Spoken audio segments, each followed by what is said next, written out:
Coach Bret Bielema said he's not concerned despite having 17 players from Florida on this roster. Quarterback Luke Altmyer, who's from Mississippi, was throwing dimes at practice this week. According to Coach Bielema, he said he's like, what's the deal? Altmyer told him, I go duck hunting in this, Coach. I'm just fine. That is amazing stuff, Kyle, and thank you. Man, I could have sworn I saw you among the shirtless down on the field during warm-ups today. And all that would mean is your eyes are really bad. Well, David Braun, 12 wins in his first 2 seasons, trying to get to 5 and keep Northwestern's bowl eligibility chances alive this season. And Bret Bielema, the 3rd Illinois coach with multiple 8-win seasons in his first 4 years. Illinois is going bowling for the 2nd time in the last 3 seasons. And the kickoff, and we are underway. Northwestern takes over on offense for the game's opening drive in the 3rd meeting between Illinois and Northwestern at historic Wrigley Field. There is Jack Lausch, the redshirt sophomore from the south side of Chicago. He went to Brother Rice High School, grew up a huge Cubs fan, and was an outstanding baseball player in high school as well. A really cool opportunity for him here at Wrigley Field. So one of the things they want to do early is establish the run, because this, with the weather as cold as it is, this lends itself to being a run-heavy football game. On 1st and 10, Lausch flushed by James Kreutz, the linebacker, and Lausch, a very good runner out of the pocket, scampers for a positive gain on 1st down.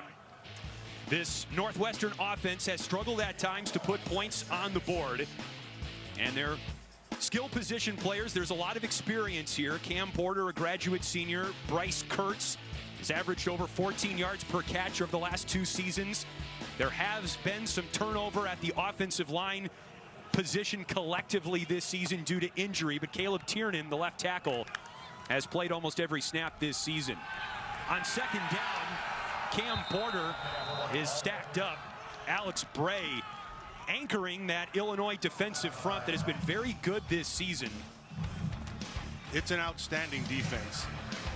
They're physical when they have to be physical. They can run with people outside, and their secondary's good. It's just overall they put a pretty good defense on that field, and it shows. Illinois only allowing 21.5 points per game this season. That's a top 40 mark in the country. Empty backfield for Lausch on 3rd and 6. A clean pocket. The throw over the middle is caught. Bryce Kurtz with a 1st down for the Cats. Nice job of protection up front. That's going to be the big thing. If they can protect them, they'll be able to throw the ball. So this is well done.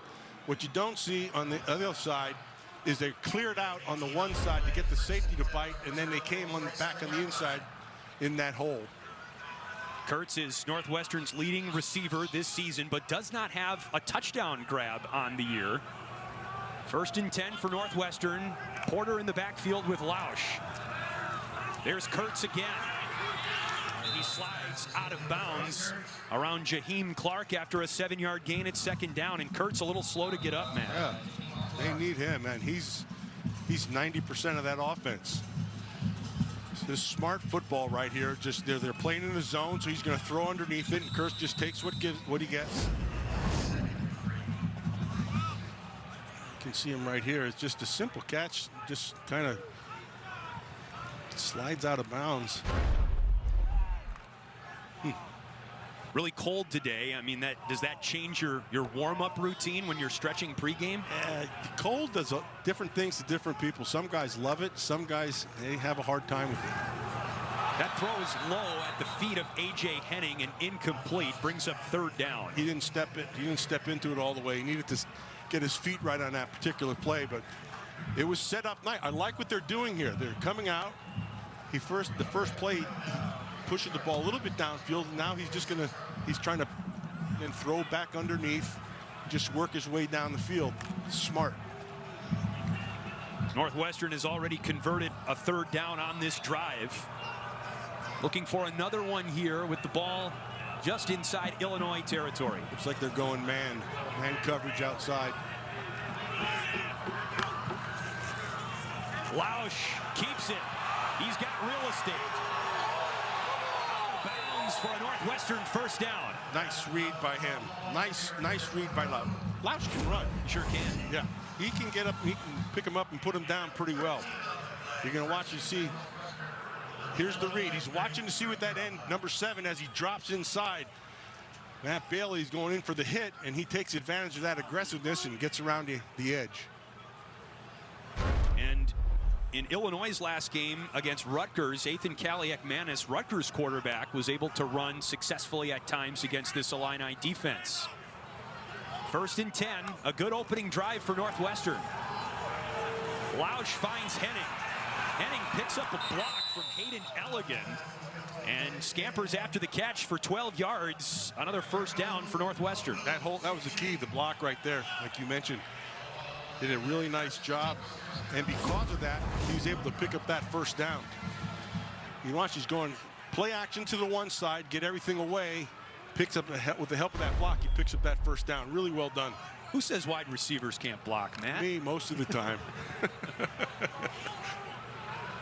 All right, now this is Ryan Bowe, the first-year quarterback for Northwestern, taking the snap. This is, as expected, he hands off to Cam Porter, who charges down to the 5-yard line after a 16-yard run. They have that defense of Illinois out of sorts. They sure do. They're getting to the edge, and then they just hit that one up the middle. That's good play calling right there. Really, I like what they're doing here. Cam Porter, I've always liked Cam Porter. I think he's a next level player. He does have a year of eligibility left if he wants to use it, but this is his 5th season.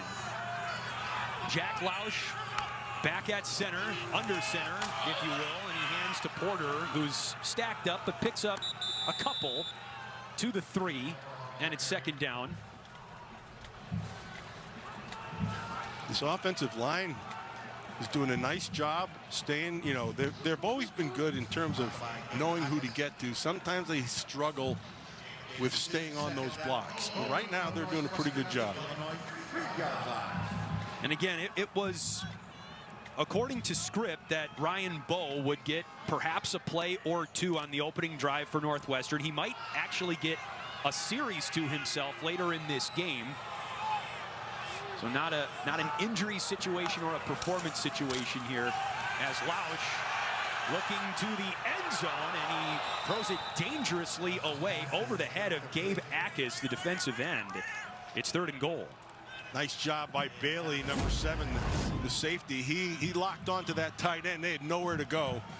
You can see 88 will come out the backside, and got some pressure up front. Made him throw that thing out of there, but you could see the coverage was outstanding.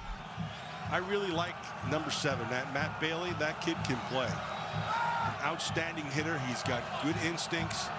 His nose is always around the football. Watch out for number 7 in white. Here's Lausch to throw on 3rd down. Under pressure, and he gets rid of it.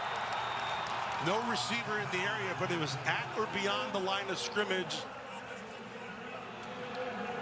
Back the box and threw the ball beyond the line of scrimmage. So that is because it has to be at or beyond the line of scrimmage, and if you meet that, it's fine. So Illinois' defense puts some pressure on Northwestern quarterback Jack Lausch, and they set up a field goal try here. Luke Akers, a 21-yard attempt. And he's got it. A productive opening drive for Northwestern. They take a 3-0 lead with 9:31 to play in the first. Tough guys only. Sub-freezing temperatures no matter. We are underway at Wrigley Field. Football on the Big Ten Network is presented by Marathon. Proud to save drivers and their co-pilots up to $1 per gallon. By State Farm. Like a good neighbor, State Farm is there. And brought to you by Cheez-It, for fans feeling the cheesiest. Well, you couldn't have asked for a better opening drive from Northwestern. It was excellent. 12 plays, 72 yards, 5.5 minutes off the first quarter clock. 3-0 Northwestern as Illinois takes control for the first time today. Kanari Wilcher on the return. And we'll take a look at Luke Altmyer, the junior quarterback for Illinois for the first time today. He's had a fabulous season. 20 touchdowns and only 3 interceptions. That's what is most impressive to me, Matt, about his many stats this season. Yeah, he's pretty darn accurate. The ball goes where he needs it to go. He's got a nice, strong arm. He also has the ability to be able to move the pocket, extend plays, and take off and run if he needs to. Note the ivy on the block I on Illinois' helmets. A nice touch for this Wrigley Field game. First down and 10. Aidan Laughery on the carry. And he's hit promptly. Mac Uline up to make the hit. No gain. Uline rocked him, man. That was a good hit. We talked about Pat Bryant in the open, but this is a really balanced Illinois attack. They mix things in on the ground, and they have a lot of experience up front. 96 starts for the Illinois offensive line coming into this season, and they have added to that total in 2024. Second and 10 for Altmyer and company. He throws for the first time today into one-on-one coverage, and it's caught by Zakhari Franklin. What a grab on Theron Johnson.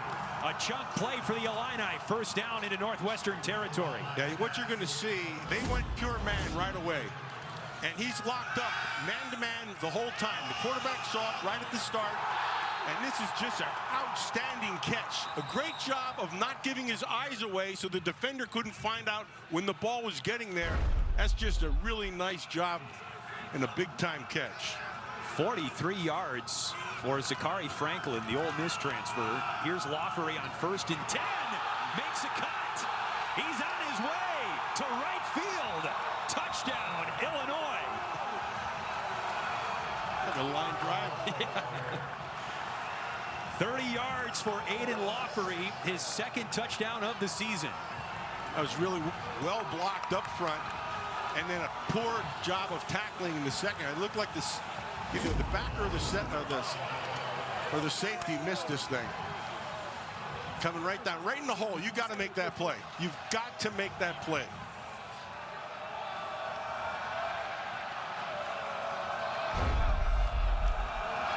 A subtle move and a good one for Aidan Laughery, the sophomore from Gibson City, Illinois. And both teams score on their opening drive of the game. A frozen line drive, Matt. Touchdown, Illinois. The final weekend of the regular season. Third meeting at Wrigley Field all time between Illinois and Northwestern. The first was in 1923. Northwestern has never won a game at Wrigley Field, either against Illinois nor any other opponent. Let's go back to the Illinois touchdown, Matt. Yeah, the thing that's impressive for me, I want you to watch right here, wide receiver. That's Pat Bryant again. And what he's, not only is he a good receiver, he's outstanding in the run game. So he gets in on that block, and now there's no excuse for the two defenders who slipped to the top side to not make that tackle. But Pat Bryant was taking care of it in the pass game and in the run game. That 3-play, 73-yard scoring drive is presented by Marathon. Joseph Hyman takes the carry on first and 10 for Northwestern, and he slips through the line across the 30-yard line. Good gain on first down for the Cats.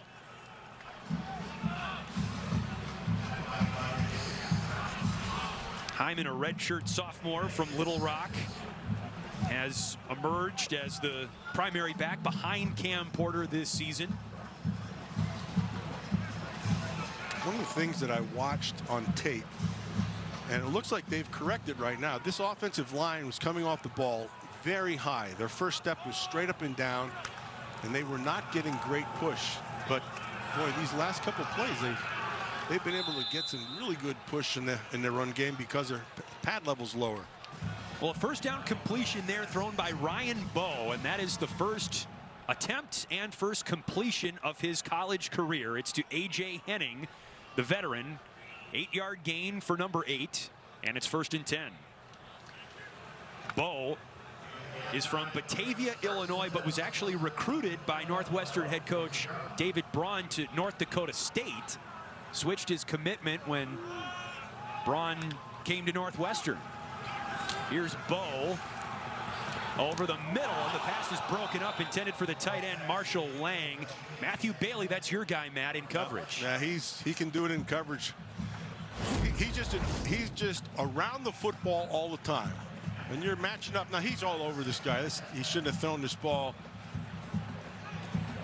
because the coverage was right there. But I tell you what, this kid can run, and he's got great football instincts. Really fun to watch. Back to Lausch at quarterback. Hyman is the tailback on 2nd and 10. Illinois brings 4. Lausch throws it complete to the other starting tight end, Thomas Gordon. Got a yard or 2 into Illinois territory. It's 3rd down and short. Let's go down to the field and check in with Kylan Mills for an injury update.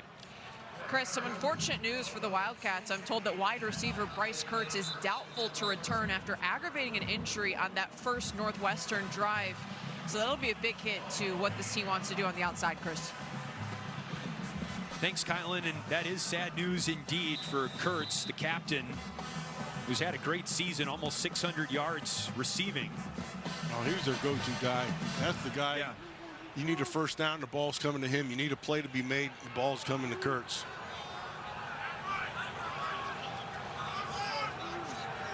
All right, 3rd and short, and Lausch hands to Porter. He didn't need much.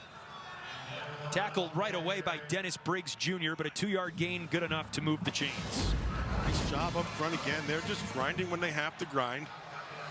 Watch the offensive line come off. The pad level's pretty good. The unblocked man makes the play as he should. There's Cam Porter on the sideline. Hyman is back up in the game now. Northwestern has moved the ball into Illinois territory on its first 2 drives. Lausch calls his own number. Hard run for Lausch, and he picks up a Northwestern first down. Lausch can scoop. Yeah, he can. He's faster, I think, than he looks faster here than he looked on film. He's got some good speed. Here's what we were talking about earlier. Ethan Kaliak-Manis for Rutgers ran for 84 yards last week from the quarterback position. And Lausch just picks up 15. Quarterbacks moving the ball with their legs on this Illinois defense. From the pistol, play action. Good protection. Lausch to the check down, Hyman. And Hyman escapes Jaheim Clark on his way out of bounds. 4-yard pickup. And let's go down to Kylan one more time. Chris, Illinois defensive coordinator Aaron Henry did not look happy on that first Northwestern drive, especially in the second series when Northwestern quarterback Jack Lausch was able to scramble 12 yards for a first down. Henry said the #1 key today is containing Lausch. The Illini want to collapse the pocket and force him to be a true drop back passer. Don't let him do anything with his legs. And Kylan, that's a great report, but the problem is it's easier said than done. Caleb Komolafe, his first run of the game is a darn good one. Another big first down for Northwestern, 17 yards. Joe Barna on the tackle. I am really impressed right now with the way this Northwestern offensive line is handling the front of this Illinois defensive front. They're getting a hat in the hat, and they are staying right. You could drive a truck through that hole. That is a monster hole, and a really nice job of just, look at that. There's nobody in the picture. It's outstanding. Good job of that offensive line. Another trip to the red zone for Northwestern. They settled for a field goal last time. Lausch flips it for Henning, and it's incomplete. Coverage applied by Xavier Scott. 2nd and 10. Nice job by Xavier Scott. He stayed on his coverage the whole time. It's a good job of concentration and not getting your eyes in the backfield. Well, a 12-play drive to start the game, followed by a now 10-play drive for Northwestern. Churning through the first quarter clock. Henning, the motion man. It's Komolafe, his second carry of this drive. Not much. tackled at the 10 for about a yard or two. All right, Matt, today's Impact Players are sponsored by Auto Owners Insurance. Gabe Yakis is a guy who can really get after the passer. Right now they're being run on, but Cam Porter catch the ball well, outstanding runner, has really good instincts. He can really accelerate when he gets an open hole. So right now they're taking advantage of that. Best way to take a pass rusher out of the game is run the ball. Yeah, got it. 3rd and 8. Lausch, a clean pocket, and he throws an interception. Xavier Scott tackled by Drew Wagner, and that was a great tackle by Wagner because Scott had a lot of real estate ahead of him. A lot of green all the way in front of him. But that was a poor throw. He was underthrew it. Lausch, he knows where he wants to go with the football. He just didn't get it there. The 4th interception of the season for Xavier Scott, and Illinois with the game's first takeaway.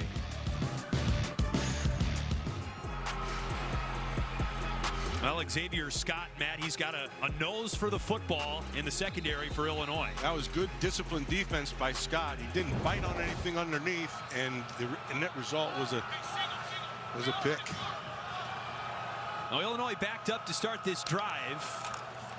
Altmyer to Josh McCray. He's promptly tackled from behind by Jalen Pate. Let's go back to the pick, Matt. What exactly went wrong here, do you think? Well, it's a high-low concept, right? So they're going to go ahead and run it. So they're going to go right here. Here's your low man, and here's your high man. They're trying to put him in a position that he bites up front. Well, he doesn't. He does a great job of having discipline in the scheme and stays back there and makes the pick. Now, Altmyer is intercepted after a tip. It's taken into the end zone by Devin Turner, and Northwestern takes the lead. The ball should never have been thrown. He tried to sneak it in a really small spot, and Turner took it for the score. That's just the 4th interception Luke Altmyer has thrown this season. He's been making good decisions. That wasn't one of them. Devin Turner, a 13-yard interception return. That's Devin Turner's 2nd pick of the season. Northwestern's defense has come up huge throughout the season for the Cats. And Matt, it was Brendan Flakes, reserve defensive lineman, who tipped that ball and set up the Devin Turner pick 6. Luke Akers for the point after try.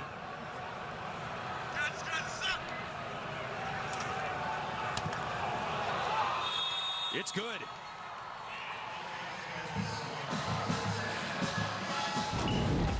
A game-changing play for Northwestern's defense. Gonna try to squeeze that thing in. It gets tipped. And right there, got his hand on it. 6 going the other way.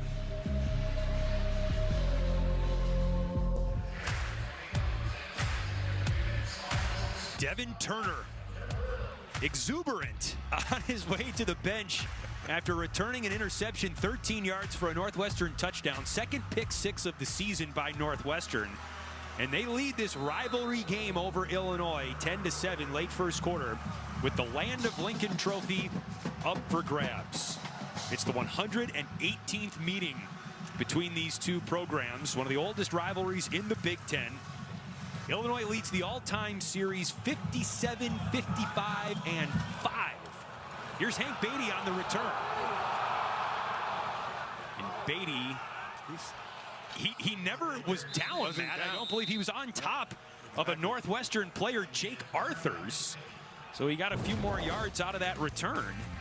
Here are our impact players sponsored by Auto Owners Insurance on the other side of the rock. Well, Laughery and McCray are both very capable runners, and they lean on them heavily, so I expect to see a heavy dose of them right now. And then Xander Miller, who we've talked about before, great nose for the football, always around the ball, leading tackler. He'll be active again today.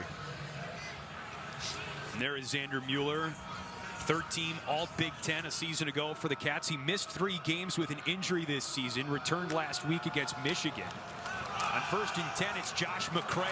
That play was blocked well up front. And McCray, an 11-yard gain on 1st down to start this drive for Illinois. That's what I would expect them to do. Control the football, start pounding that at the front of that defensive line and take advantage of it.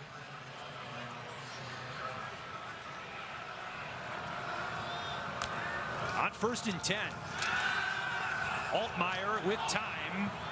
There's Pat Bryant, his first catch of the day. 1st down, Illinois. A nice job of understanding where your feet are. You got that foot down. Different from pro football, you have to have 2. You just need 1 here in college football, but he gets 2 down. He got 1 down. 1.5. He'll have to perfect that in the NFL. That's where it appears he is headed. Senior from Jacksonville, 17-yard grab. Here's McCray on another Illinois 1st down. Flag comes in, our first penalty of the day. In the area of offensive holding, Matt, but you never know for sure.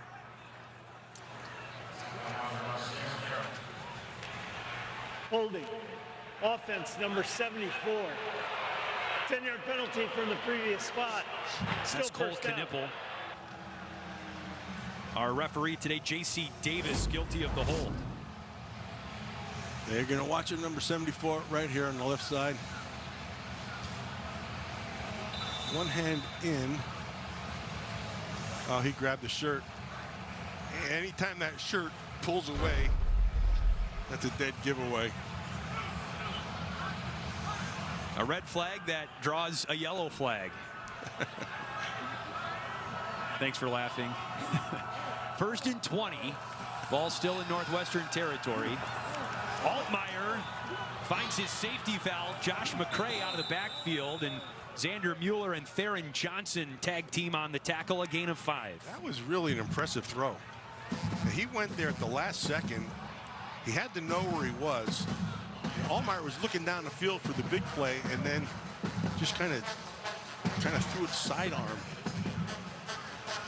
Pretty impressive. Altmyer with the best touchdown to interception ratio in the Big Ten. One of the reasons why that pick 6 he threw was so surprising.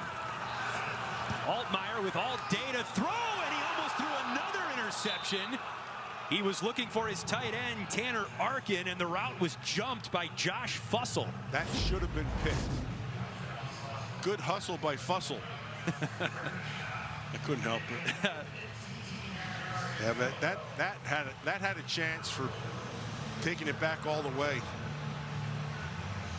One of those plays that kind of happened in slow motion. Yeah. It was just... Fussell, a redshirt first-year player, has surged up the depth chart this season for Northwestern. Plays like that. It's 3rd and long. Altmyer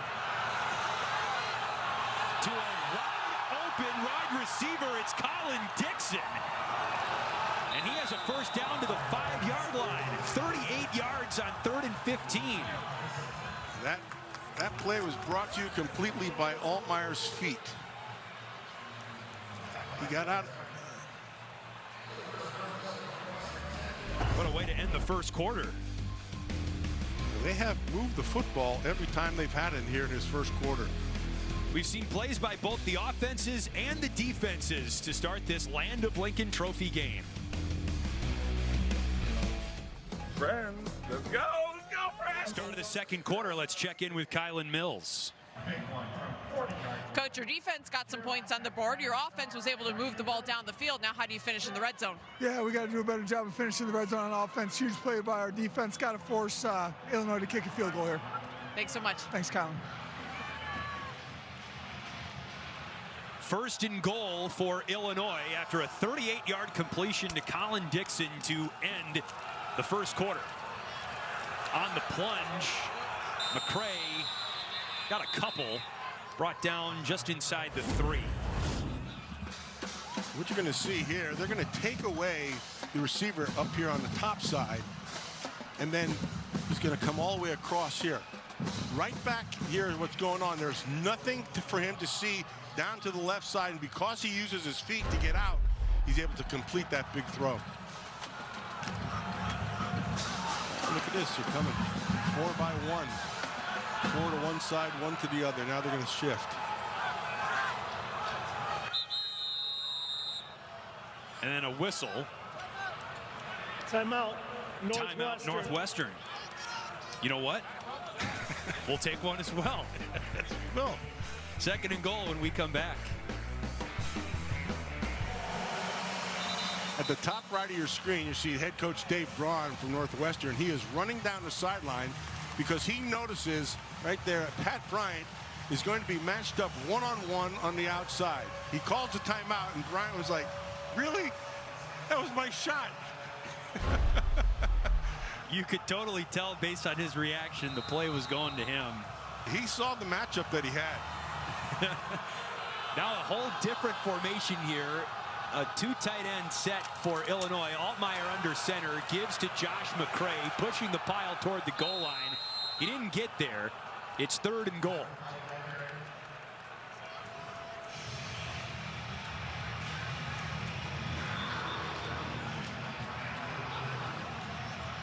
That's just the old grinding thing. You never really know where the football is in that pile until Josh McCray's the guy who's been, they like down here to crawl it through.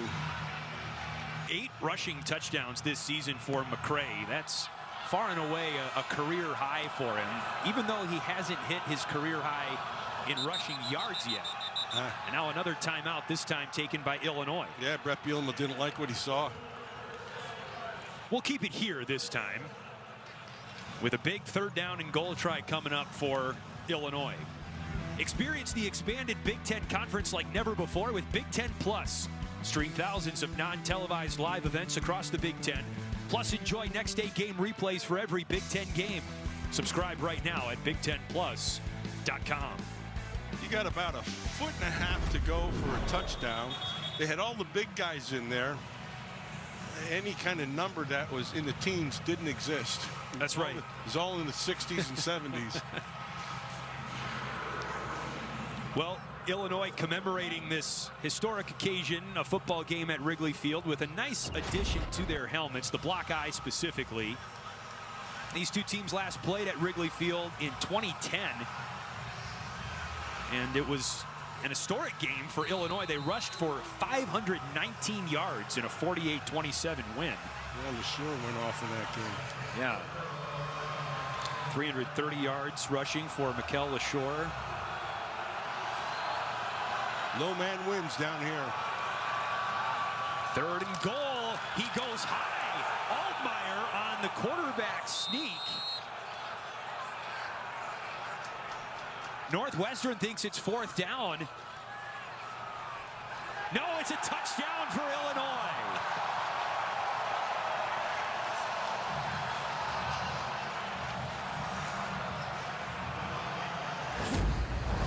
So when you're down here, it's really hard. You know, low man wins. You could see right from the start, Northwestern did a great job. He tried to he had to go over his center, over the top of his center in the gap. Now, it doesn't matter where his body is, it matters where the ball is, and that's why the officials take so long. You can see that his body was over the line, and he had the ball on the inside. They had to see exactly where that ball was. Josh Kreutz is the center, and Carson Goda with a tush push to help secure the Illinois touchdown.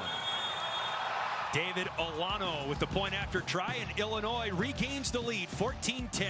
We're back in 30 seconds.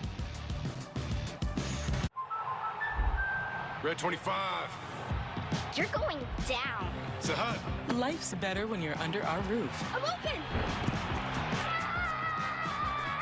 Go deep. Because you'll feel totally protected. You're number 1. Also, your family can pursue their dreams. Bundle life and save up to 25% on home and auto. American Family Insurance. Get a quote and find an agent at amfam.com. The journey Big Ten Football 2024, Tuesday on the Big Ten Network. Back and forth start to this game. Illinois 14, Northwestern 10. You know, Northwestern, it's senior day, and there are teams that do get bowl eligibility with 5 wins. It has a lot to do with your academic record as a program. And Northwestern, as everyone knows, is an outstanding academic institution, so they would be contenders as a 5-win bowl-eligible program. Northwestern about to get the ball back. Joseph Hyman, a very good kick returner, out across the 20-yard line, and he's cut down after a minimal run. Still to come, the doubleheader continues when Penn State squares off with Maryland and UCLA hosts Fresno State. That's today at 3:30 Eastern, 12:30 Pacific, only on the Big Ten Network and the Fox Sports app. Start of a great day across the college football landscape, and it's an awesome touch here at Wrigley Field that they have the scoreboard analog style up and running. 1st and 10 for Ryan Bowe in the Northwestern offense, and he throws it complete to A.J. Henning at the 25-yard line. Torrie Cox on the tackle. 2nd down. Nice job by Cox right there. As soon as he saw it, he was able to get a good jump on that thing and held him to about 4 or 5 yards. This is the first action of Ryan Bowe's college career, and we were told he would get a drive of his own. This is the 3rd drive of the game for Northwestern. Bowe hands it to Cam Porter, and he's stacked up right at the line of scrimmage. No gain.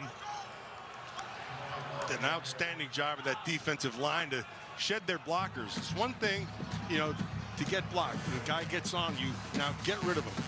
And the guys who do that the best, you see Akis right there. He was right on top of that thing.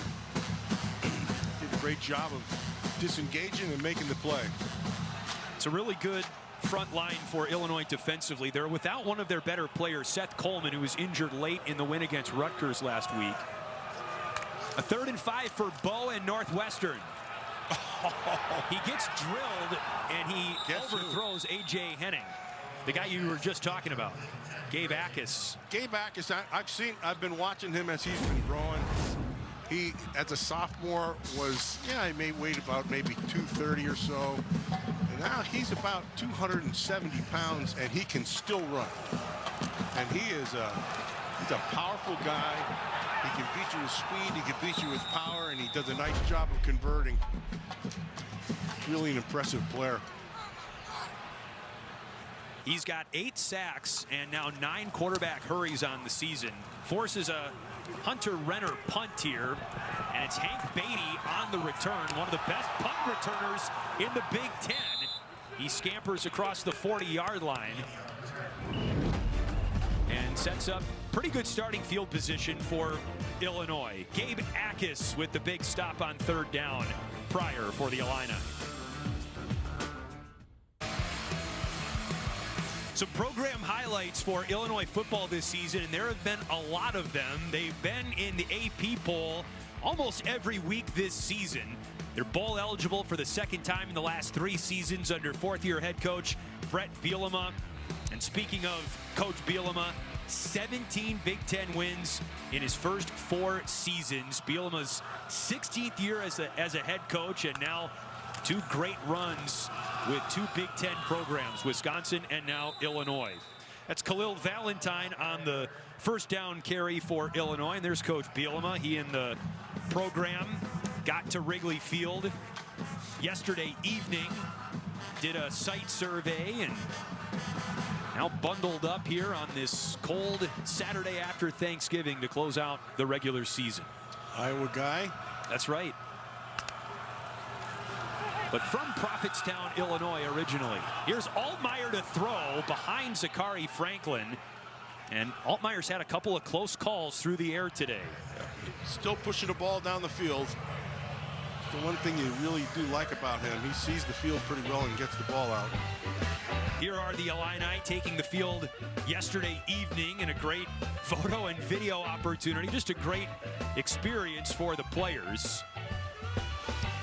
Coach Bielema heading down into the dugout on his way off the field. And a shout out to our Big Ten Network crew who got that footage last night and are braving the cold elements here today. First catch of the ball game for Tanner Arkin, the junior tight end from Fort Collins, Colorado. Mac Uline with the tackle. It's just a 2-yard gain, and that brings up 4th down. It's good defense. It kept. Best thing to do when you're playing a run in a zone is keep everything in front of you. You want to take away the deep stuff, let them throw the ball underneath you, and then just run and make the play, which is exactly what they've done. Nice job by Uline making that tackle. Hugh Robertson wearing the muffler sends a spiraling kick in the direction of A.J. Henning, who makes the catch inside the 10. He's pinned and able to get close to the 20-yard line. Northwestern starts its next drive in 15 seconds. Over 50 yards, returned 11 yards by Henning. Northwestern football at the 18. The offense has scored 3 points today. Northwestern with a touchdown on a pick 6 by Devin Turner. Jack Lausch back at quarterback, and here's Cam Porter, who accelerates off the left end. And a good first down run for Cam Porter. Brings up 2nd and short. They have. Yeah, that's a great finish. Watch this run. Watch him put his head down his shoulder and just runs right through him. That's outstanding. That's the thing I love about Cam Porter. He's a tough kid, man. Oh, remember, he started his career way back in 2020 and then blew out his ACL and missed the entirety of the 2021 season. So he's dealt with some adversity. On 2nd and short, the pass over the middle is caught. The big tight end, Thomas Gordon, on the Mackey watch list this season. 6 yards and a first down for Northwestern.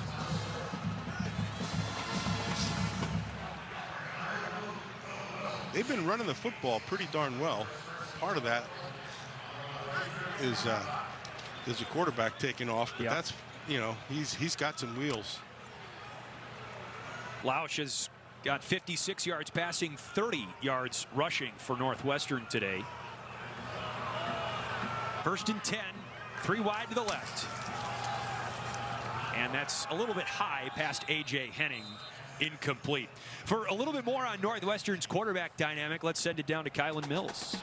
Freshman quarterback Ryan Bowe came off the field after his first career drive and was immediately surrounded by teammates. Quarterback Jack Lausch was right there as Bowe watched film on the iPad. Quarterback Mike Wright was also there as well, and even jumping around on the sideline during that drive. Despite a ton of competition at the quarterback position, players and coaches tell me the support in that room is something truly special, guys.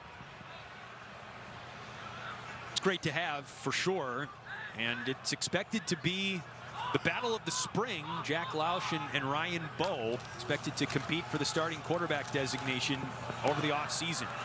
Lausch spins one to A.J. Henning, who tacks on some yards after the catch and picks up a Northwestern first down near the 45. Really nice job by Henning coming back to that football. I mean, the ball had a little bit of juice on it, and Henning knew he had coverage right on top of him. Did a good job of come back to the ball and secure that catch.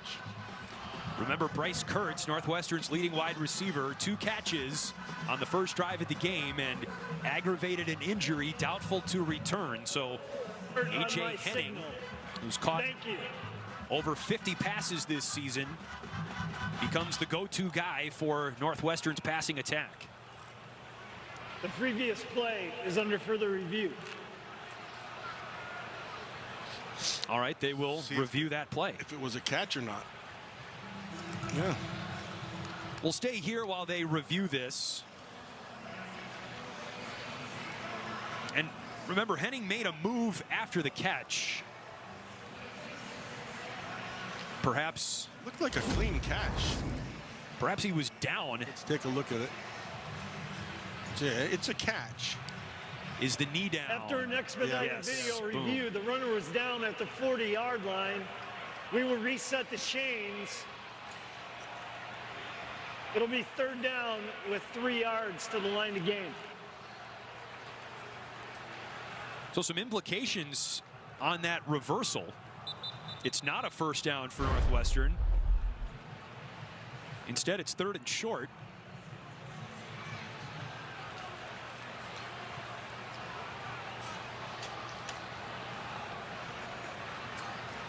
One of the things that Illinois is going to have to take into account right here is the quarterback's legs. Yes. Lausch with 3 carries for 30 yards today. Yeah, if you get him spread out, go to the left side of the field there, that wide side, and move the pocket, and then give him the option. If he doesn't have something, just use his feet. Lausch backpedaling. Now he escapes the pocket and throws to the tight end, Marshall Lang. There's a flag on the play. Yep. That's going to be holding, I think, against Illinois.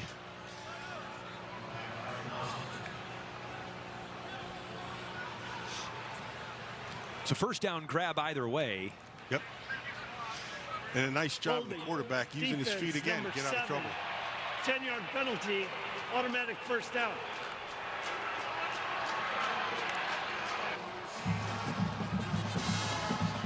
Matthew Bailey flagged for the hold. He's right over here. You can see it. Yep. Yeah, he wasn't so much of a hold as much as it was a mauling.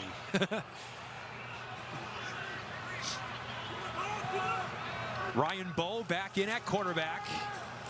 There you go. Roll that pocket. Oh, he's got him. He's got an open man, but that ball hangs up and is broken up. Incomplete. Miles Scott able to close on that pass intended for Calvin Johnson Jr. Let's head down the street and check in with Dave Revson at our Big Ten Network studios for a game update. Chris checking in on Michigan and Ohio State after a Will Howard pick deep in his own territory. The Wolverines take advantage. Khalil Mullings, 3 touchdowns last week. Gets one here. It's 7-3 Wolverines. Holy smokes. Yeah, that game's always that way. Yeah.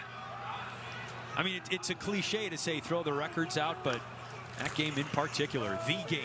Yep. Here's Lausch on 2nd and long, and the pass is incomplete, intended for Thomas Gordon. Late flag comes in here. A couple of them, in fact.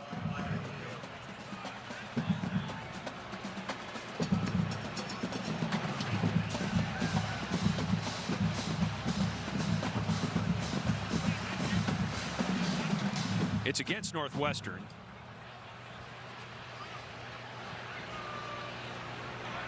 Ineligible downfield, number 65. That penalty is declined. 3rd down. Probably could have taken your pick here, Matt. Yeah, so you got 3 yards, right? 1, 2, 3. And yeah, that could be a bunch of them. There were quite a few down. It's pinned on Jackson Carcello. David Braun, last year's Big Ten Coach of the Year, knew that there would be some inexperience on the offensive line and at the quarterback position this year. Hoping those gains pay dividends next season especially. Offense, number 71. You can see the inexperience here, a false start on a guy with a lot of experience, Ben Rather, the right tackle. Yeah, but that's a shame because Illinois was messing up the coverage. They were going man, but they weren't all matched up. And in the course of that, he jumped off sides and gave him 5 yards going backwards. Northwestern has started a bevy of offensive lineman combinations. 5 players they expected to contribute on the offensive line this season have been injured since the start of the season. Going man again. On 3rd and long. Lausch pursued. Nothing. Incomplete, out of bounds, 4th down. It was interesting, though, how they defended that. They were going to take into account his feet. As soon as he broke the pocket, they had the defender break and try to go get him. And of course, Lausch should be able to throw that ball, just threw it out of bounds. Daniel Brown led junior colleges in sacks at Hutchinson Community College with the quarterback hurry there. On the punt by Renner, it's returned by Beatty. He gets smoked. When they hit it was that sudden stop. Sudden indeed. All right, take a look at the scoreboard. Inside the workings of the Wrigley Field scoreboard, they're hard at work on this late November afternoon. And the crowd on its feet in a frenzy. The pressure's loving it. Got 15,000 on their feet. And I love Brad Underwood's confidence, his demeanor. He doesn't just have a really good team. They didn't just have a really good season. He's got an outstanding program. Pop the champagne. They're Big Ten tournament champions. I might be the most blessed person in college basketball today. We're not going anywhere.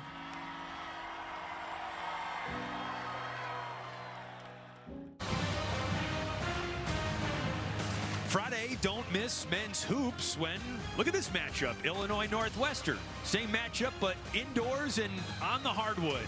Conference play just around the corner in Big Ten basketball. That game up at Welsh Ryan Arena, 9 Eastern, 6 Pacific here on the Big Ten Network and the Fox Sports app. This play doesn't get off the ground. Full start offense, number 17, 5-yard penalty, still from start. Colin Dixon, the wide receiver, with the false start penalty. Had a pretty clean first quarter penalties-wise. Caleb Dixon had a big 38-yard catch to extend an Illinois drive earlier in this game. 1st and 15. Aidan Laughery on the carry. A touchdown run today. And he scampers to the 25-yard line there, 11 yards. So Wrigley Field, our host today, and when Northwestern and Illinois first played here in 1923, it wasn't even known as Wrigley Field. It was known as Cubs Park. Still a historic venue, even with modern amenities that have been added, in some cases, slowly over the years. And you forget the Chicago Bears played here for almost 50 years. Laughery again. 2 good runs for Laughery. This one to the 40. That's all on Laughery. Because where it's designed to go is nothing there. And he uses his eyes to be able to see with his vision and bounces it out to the right. Watch him take this right inside. It's supposed to go inside, nothing there. Bounce it out. That's a second consecutive play that Laughery's used his vision to be able to turn 2 big plays. It's running back by committee for Illinois, but Laughery has the hot hand on this drive. Rushes for 11 and most recently 14 yards. It's 1st and 10. Feed the man. Laughery, a patient run. Shrugging off contact. Some pretty good running right there. Staying behind his pads. Hard to knock off his feet. Runs through some arm tackles. Well done.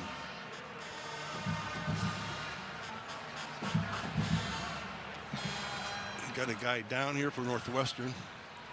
Believe it's Kenny Soares, the linebacker.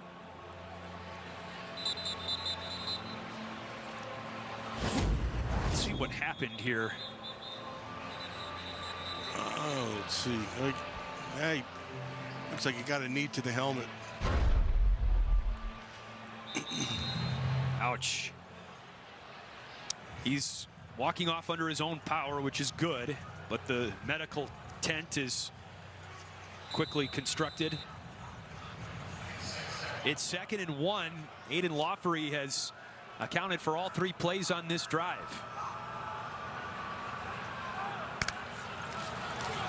Four in a row. Laughery a first down. He's spun down by Devin Turner after a 2-yard gain. Well, heck, he just picked himself up about 40 yards on those carries. It's pretty darn good. Every play on this drive has been an Aidan Laughery run. 67 yards and a touchdown on the day.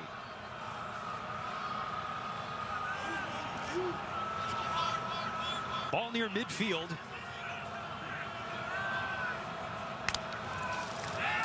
Altmyer changes the script, throws in the direction of Pat Bryant, and it's intercepted. No, it's caught. No pick. For a pick by Devin Turner. And Bryant is injured. That's a heck of a pick by Turner. He got on his horse because he was center field and had to get to deep right field to be able to make that interception, and he got there. His second interception of the day.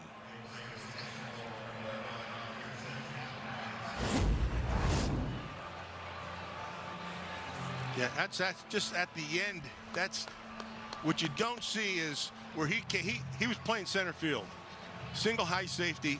Look at how much. I mean, that is a great job of covering a lot of ground.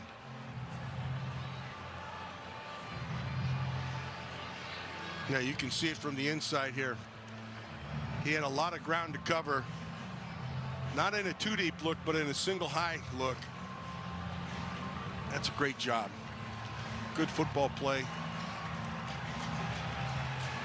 Devin Turner with one interception on the season coming into this game. He's tripled his total. And good news as Pat Bryant has hopped to his feet. Hard collision there for Illinois' leading wide receiver, who needs one touchdown catch to tie the single season program record. Won't get it anytime soon as it's Northwestern's football. Down 14-10. Northwestern takes over at its own 14-yard line. And the quarterback carousel continues to turn. Ryan Bowe takes over this drive. Listed on the roster as number 2, but there's another number 2 on the offensive side of the football for Northwestern, tight end Duke Olgis. This is Joseph Hyman, a hard run across the 20-yard line, tackled by Matthew Bailey, 6 yards. That's a nice job by that offensive line. They just stayed on the blocks and kept it moving. All he did was just kind of stayed right behind him and take what he could get. Well done.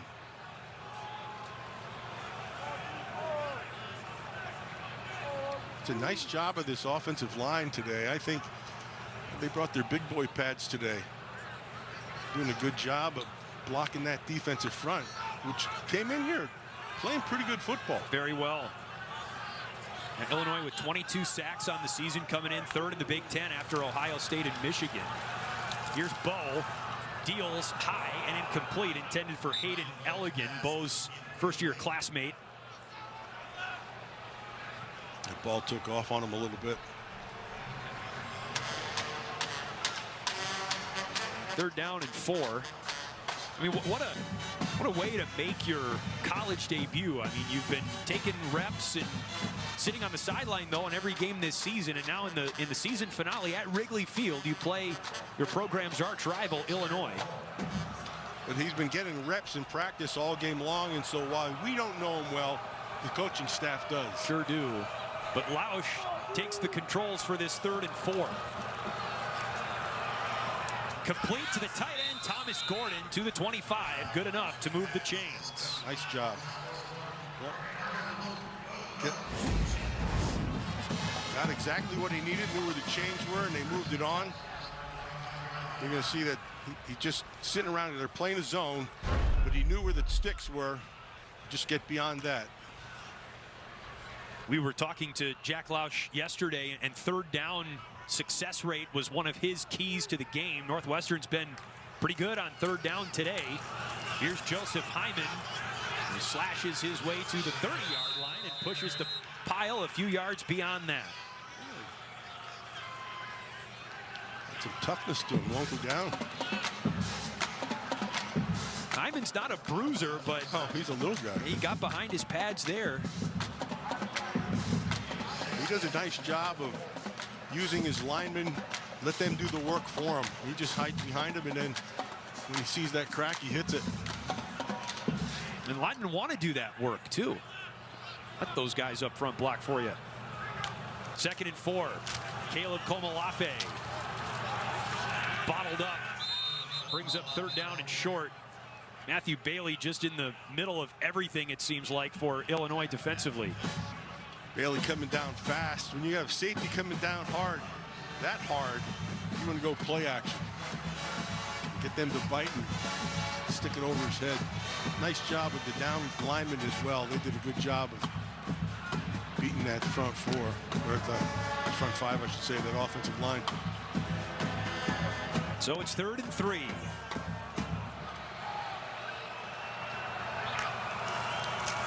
Lausch into the flat. A.J. Henning with room to run. Smart, really smart play.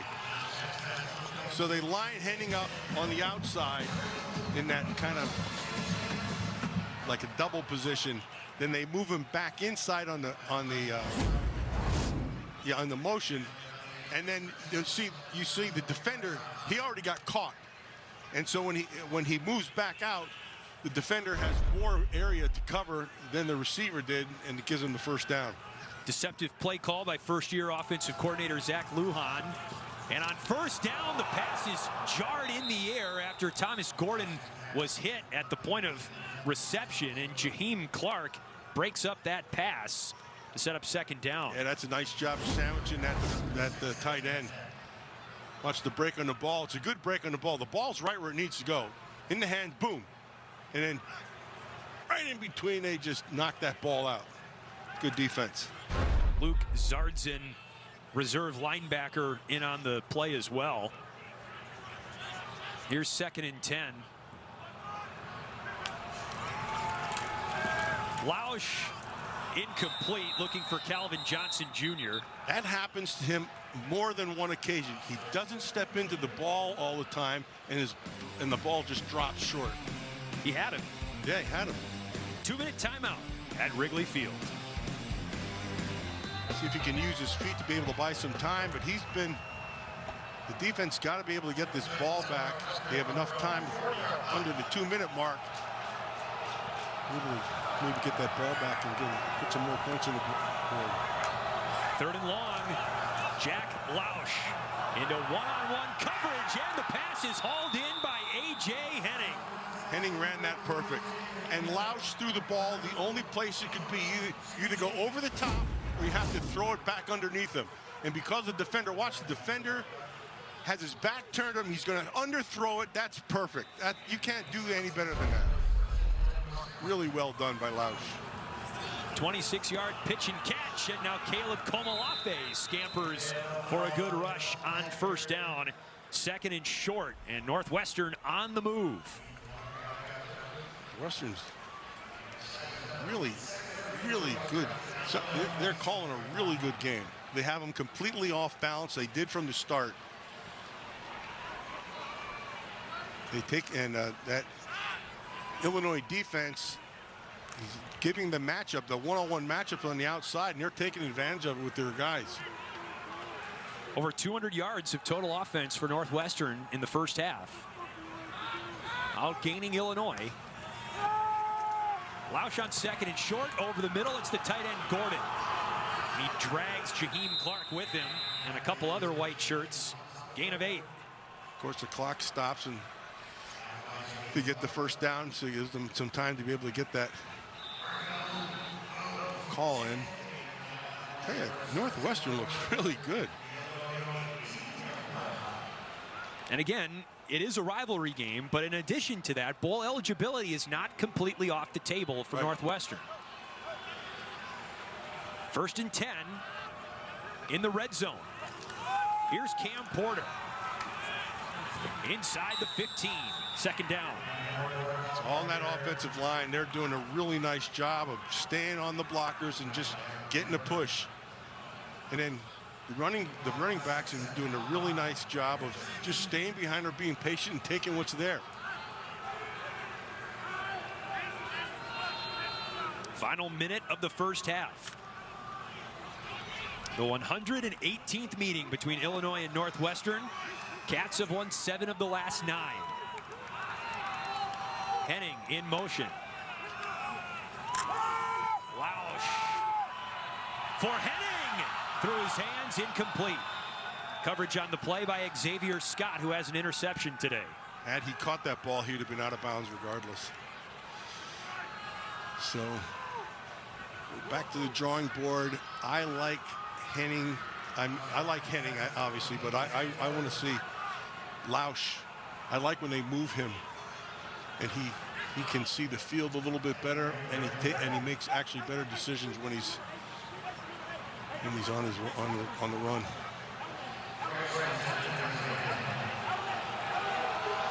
Cats have converted 3 third downs on this drive. He's got single high. No, he's got one-on-one down to the right. And a flag comes in. The play clock was at 0. This is going to be a delay of game. Unless Northwestern was able to call a timeout. Offense. 5-yard penalty. 3rd down.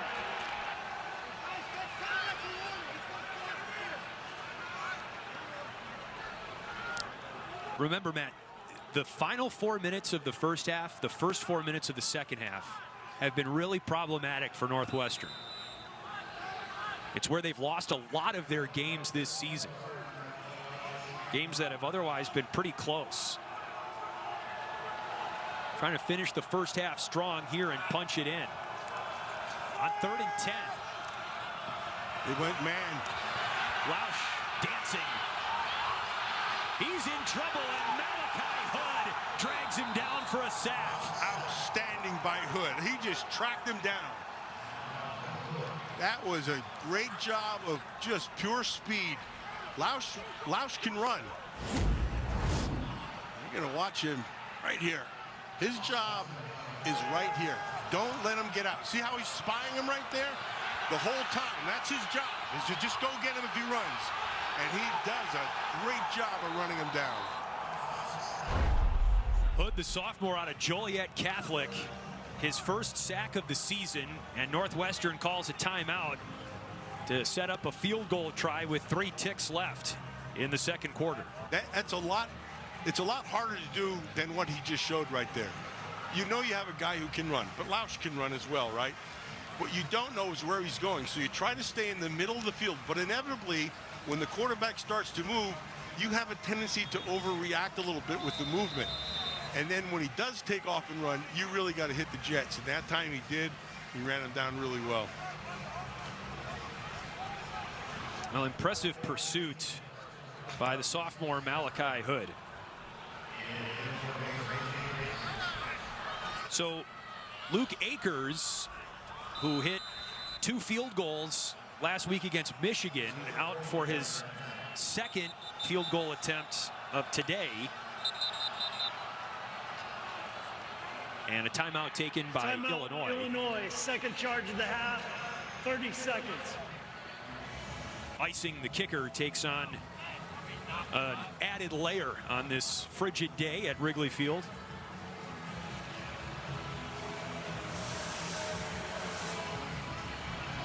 Akers' long this season is 43.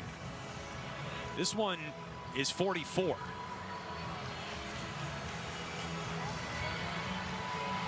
Great crowd here at the friendly confines. Illinois trying to win its 9th game this season for just the 8th time in program history. 10 wins would still be on the table for Illinois with a win today. They've only done that 4 times. All eyes on Akers, the redshirt junior from Nashville. This would be a season long. And his 4th game with multiple field goals. From the left hash. That kick is no good. It's wide right. And Illinois would have taken a lead into the locker room regardless of that result. It's 14-10 at halftime. David Braun encouraging the Wildcats as they make their way toward the tunnel, toward the bullpen in left field on their way to the locker room. Another look at the missed kick by Akers. Just pushed it, Matt. Well, you know, he missed this one, but I guarantee you he's going to have another chance. This feels like one of those games that's coming down to the end. It does. You'll remember it was a barn burner last year when these two teams played in Champaign. But for now, let's go down to Kylan Mills. Coach, Northwestern had a huge opportunity on that third down in the red zone, and Malachi Hood comes up with a sack. What did you see from your defense on that last possession? Well, their quarterback likes to get out and run, so we were spying on it, but really good effort there to kind of double up at the end. We got to be more efficient. Offensively, we're moving the ball. We just got to finish the drives. What other adjustments do you want to see in the second half? Well, we got to be able to get off the field on third down. That's a big one. They've been able to keep their drives alive on some third and mediums. Got to be able to pressure the quarterback and make conversions. Thanks, Coach. Thank you. Thank you, Kylan. It looks a little chilly down there. Coming up after a quick break, we'll send it to Dave and the gang for the halftime report. Sponsored by Defender, 14-10 Illini at the break. 14-10, Illinois leads Northwestern as we get ready to start the third quarter in the battle for the Land of Lincoln Trophy. Always great when these two programs collide, especially on a holiday weekend. Matt Mill and Chris Foster. See, I got smart. I put on a jacket like you did for the start of the second half. Yeah, well, hey, you learn fast. Well, I was going to say I'm a slow learner. I appreciate that. It took me one half to figure it out. Thoughts on the first half? Northwestern has dominated time of possession. Illinois has been able to score quickly. There have been some turnovers. So the biggest thing is they're both running the football very well, which kind of surprised me. Northwestern, that offensive line's coming off the ball and moving that defense in front of Illinois yeah. Pretty darn well. So I think what you're going to see here is the same thing in the second half. And I think it's a team, there's going to be a big play here someplace. It's going to be in the passing game. But that run game is the bedrock of what they're doing today. So for Northwestern, 46 plays. They control the football for over 20 and a half minutes and just 3 points from the offense. Remember, the only touchdown for Northwestern on a pick six by Devin Turner. Exactly. And I think right now Illinois is playing, they're playing good football. They haven't put it all together. Yeah. For them to come through at the end of this game, they're going to have to have a couple drives. They're going to put the whole thing together. And it's been an uncharacteristic first half for Illinois at times as well. Luke Altmyer, who had thrown just 3 interceptions all season coming into this game, has thrown 2 picks, including a pick six in the first half today, and they both went to Devin Turner, coincidentally. Who seemed like he was everywhere in the first half. It really did. It's Illinois football to start the second half. Northwestern has the Land of Lincoln Trophy in hand. Illinois trying to take it back. This is Kenari Wilcher on the return. Let's check in with the third member of our broadcast crew, Kylan Mills, who's braving the elements down on the field at Wrigley. Chris, first of all, I confirm it is very cold down here on the sideline. Feels like temperature of 11 degrees. I just spoke with Northwestern head coach David Braun, who said he likes what he's seen from freshman quarterback Ryan Bowe. He plans to continue utilizing him in the second half. He said Bowe does a really good job in the RPO action and also making some of the access throws that the Illini tend to give up. The final piece, Braun said, is converting in the red zone. He doesn't want his team to get into third and long situations and then just avoid unnecessary penalties. Well, the good news for Kylan is that it's warming up. It felt like it was 9 degrees at kickoff. A balmy 11 degrees now. And how about that stab and snag by Pat Bryant, the all-star caliber wide receiver for Illinois. Just a 6-yard gain, but a good-looking one. Yeah, that was not easy to do, but he made it look easy. A reminder about what's at stake for Bryant. 9 receiving touchdowns on the season coming in. 1 away from tying the single-season program record. You saw Brandon Lloyd's name on that graphic. He's in attendance today at Wrigley Field. Delayed handoff on second down goes to Aidan Laughery. Laughery scores his second touchdown of the day. 64 yards. By the letter of the Laughery. Illinois up 20-10.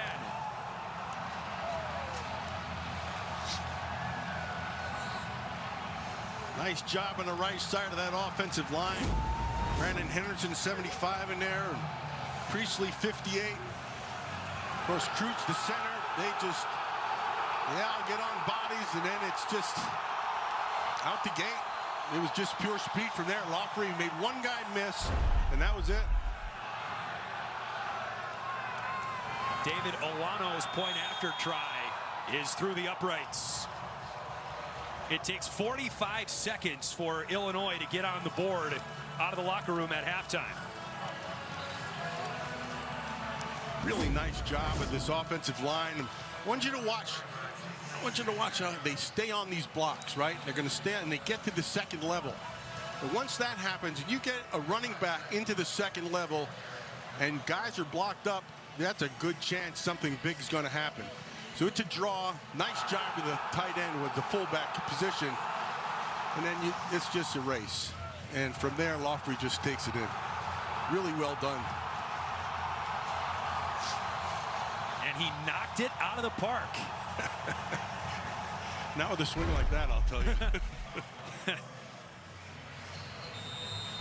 Man, it would hurt to take swings in weather like this, fouling it off. Make your hands go numb.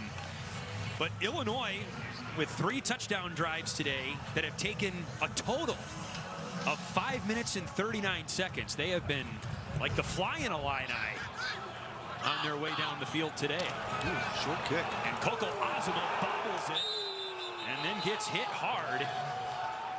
Was that Laughery? No, the other number 21 on the roster, Petey Olalaye. I beg your pardon, that was Clausen, excuse me. Coco's getting up slow. That's not good.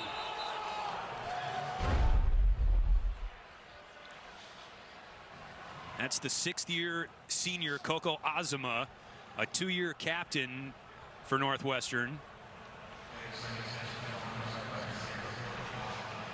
And it was an awkward return from the start. A short kick, a bobbled catch. We'll take a timeout as Azuma is helped off the field in what could be his final game as a Wildcat. Honey baked, how it glistens. Mac and cheese, so delicious. Sweet potato souffle, ham and turkey, hooray. Feasting on some honey baked all day. Later on, we'll retire with dessert by the fire. Love every bite, it's such a delight. Feasting on some honey baked all night. Every bite is a celebration with the Honey Baked Ham Company. And Doug. Whoa, Limu, we're in a parade. Everyone, customize and save hundreds on car insurance with Liberty Mutual. Customize and save. And then I wake up. And you have the stream every night? Yeah, every night. I see. Only pay for what you need. Liberty, liberty, liberty, liberty. Are they really going to spend all day streaming college football on DirecTV? Can you blame them? They've got the biggest rivalries. And bowl games. Speaking of, Frank, run a slant to the bowl of chips. Bobby, button hook to the salsa. What are you going to do, Coach Prime? Don't question your coach, man. Some people want double the chicken, slow roasted in a burrito with crisp, fresh purple cabbage. Some people don't. And some people are wrong. The Cantina Chicken Burrito, only at Taco Bell. Hey, Jane, what's up? Well, I'm getting a new car. Yeah, contemplating the same. You know, Carvana is super convenient. Appreciate the tip. Definitely a no-brainer. I didn't think you'd actually do it. Well, with same-day delivery, it's no big deal. New car, new you. However you buy your car with Carvana.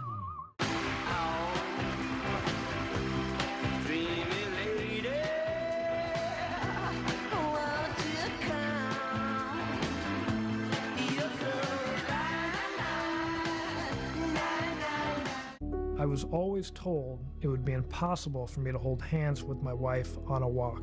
They said it was impossible to heal a broken bone using programmable materials, avoiding painful recovery. Most people would find it impossible that exposure to gun violence could alter the activity of your genes. They said it was impossible to develop a cow that would produce human insulin in her milk. Illinois, we make the impossible possible.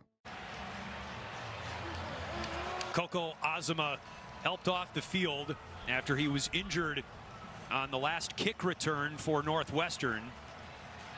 Northwestern's offense has moved the ball downfield and multiple times into Illinois territory, but Inside the red zone is where things have stalled. 11 plays in the red zone and just 1 yard for Northwestern's offense, who outgained Illinois in the first half, but goes back to work behind redshirt sophomore quarterback Jack Lausch, who has Cam Porter behind him in the pistol.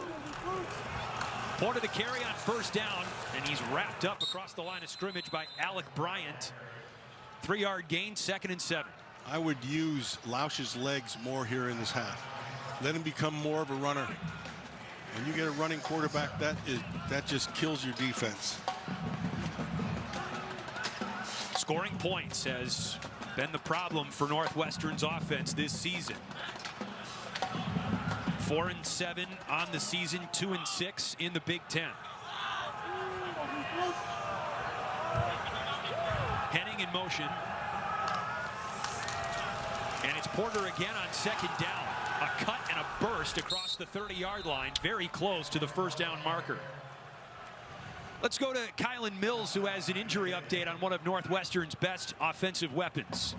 Guys, I'm told starting wide receiver Bryce Kurtz will not return with a lower body injury. He came out of the locker room after halftime with a boot on. Kurtz also has missed a couple games this season with nagging issues, according to Coach Braun. He will not return to this game. That's tough way to finish that season and career, really. So it's 3rd and short. And some misdirection into the flat, looking for A.J. Henning. And this time Illinois was ready. Miles Scott was in coverage on the play. I don't understand that call. You're running the football fine. Hand the ball to Porter. Let him go ahead and get the half a yard. That one is befuddling. But remember, Matt, Northwestern had called a different kind of misdirection play with A.J. Henning at the line of scrimmage in the first half. It worked then, but not that time. They were just running the football well. The offensive line was handling it. I'm with you. Hunter Renner just barely gets that kick away cleanly. Beatty up, and he makes a bobbled fair catch. Just a 30-yard punt. And Aidan Laughery leads the Illinois offense onto the field. A career day for the Illinois running back. Football on the Big Ten Network is brought to you by the DQ Sauced and Tossed Chicken Strip Basket. Only at DQ, happy tastes good. And brought to you by Discover. Last time these two programs met at Wrigley Field, 2010, a runaway win for Illinois, you might say, as Mikel Leshore had a program record 330 rushing yards. This carry to Josh McCray, who spins away and runs up the hash marks for a good gain on first down. And he wasn't the only highlight performance for an Illini running back at Wrigley Field. Red Grange in the first meeting between these two at Wrigley Field in 1923. It was Grange's first career game. Fourth career game, beg your pardon, but 104 yards rushing, 3 touchdowns. Illinois won the national championship that season in 1923, 101 years ago. This is McCray again on 2nd and 3. 2 yards, it's 3rd and short. All right, now look at this. That 1923 meeting here at Cubs Park. It wasn't known as Wrigley Field at the time. This is the Illinois travel expense voucher. And boy, Matt, Illinois really had to break open the budget to pay for this trip, don't you think? You know, here what I love. They were very good, but they were a little high. The prices were a little high. Let's take a look at that. See the drayage right there? What is that? That is for moving stuff around. But look, $1 for medicine. We need 1923 prices back. They took a coach bus up here from Champaign for that game. Illinois keeping it on the ground. A 4-yard gain there for Jordan Anderson, the sophomore from Naperville. His first carry of the ball game. I tell you what, going back to the billboard shots that we showed you of the last meeting in 2010, you saw the one-way sign. And there was effectively just one end zone. Everybody moved the ball in the same direction for that game. The field is oriented a little bit differently here for this meeting with the two-way action in play. There's Pat Bryant with the catch on his way out of bounds. A 7-yard gain on first down for Illinois. They're doing really well on first down. They're getting 6+ on first down. You gotta like that. And so here it's 2nd and 3, 2nd and 4, but really good job of this offense on first down. Won't have a problem scoring, averaging 6-7 yards a play.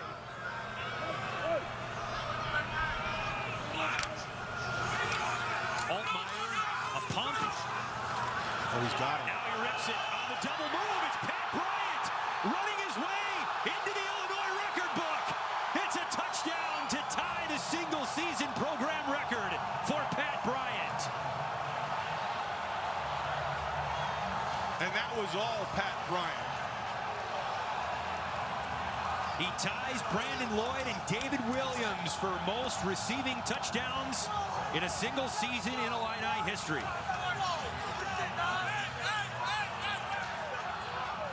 Altmyer, that was taken away early, and he just kept on looking for it. Watch this. It's supposed to be right there. That was where the ball was supposed to be. And then he looked at the high end, and then it's just all him. Alano tacks on the extra point. And Illinois, with 2 touchdowns in the 3rd quarter, has opened up a 28-10 lead.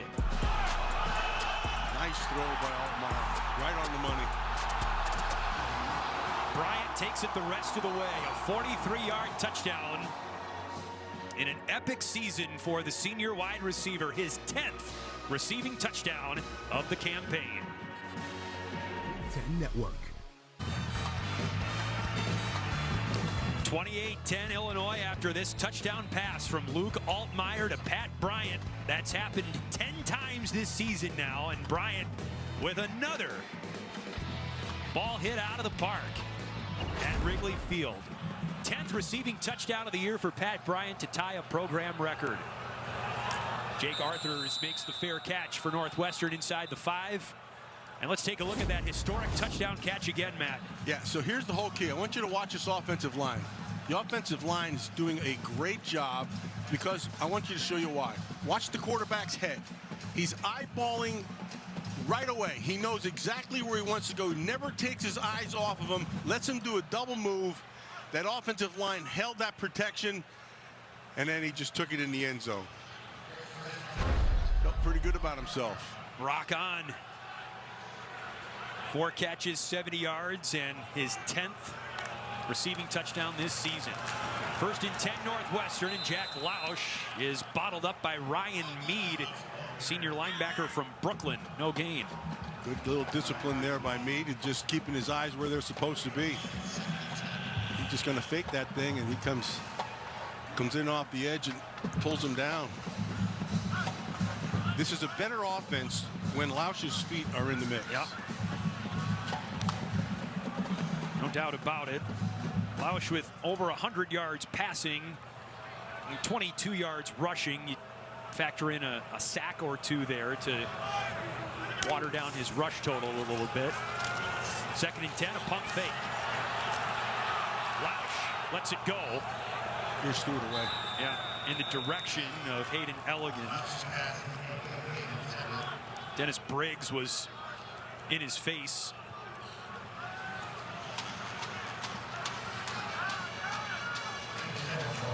That good discipline there on that defensive line, just keeping the quarterback in a little bit until he ran out of it at the end.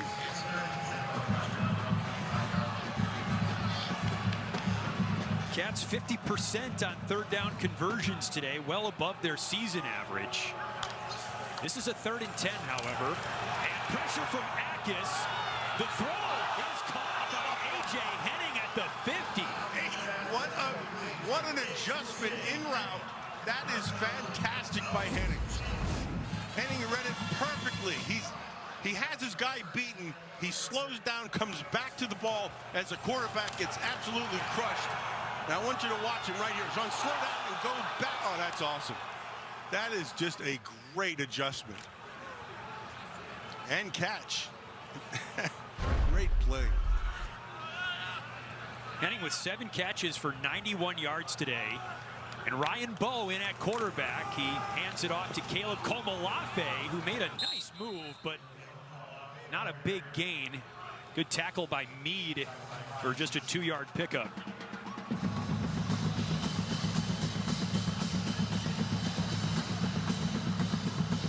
Northwestern has 3 drives of 10 or more plays in the game. And again, just a field goal to show for it. Stickers coming off the helmet there. The ivy's coming off. Yeah, that's right. Frozen in place, I think. On 2nd and long, this is Bowe. Open man, Henning. He picks up the first down after the catch, giving Xavier Scott a hard time on this drive. 11-yard gain. Really well done by Henning.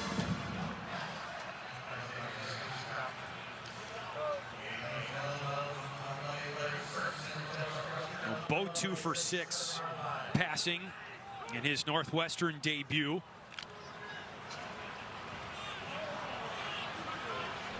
Originally committed to North Dakota State, but he grew up in nearby Batavia. He throws on 1st and 10. In the direction of Henning. A contested ball. He hung that one up.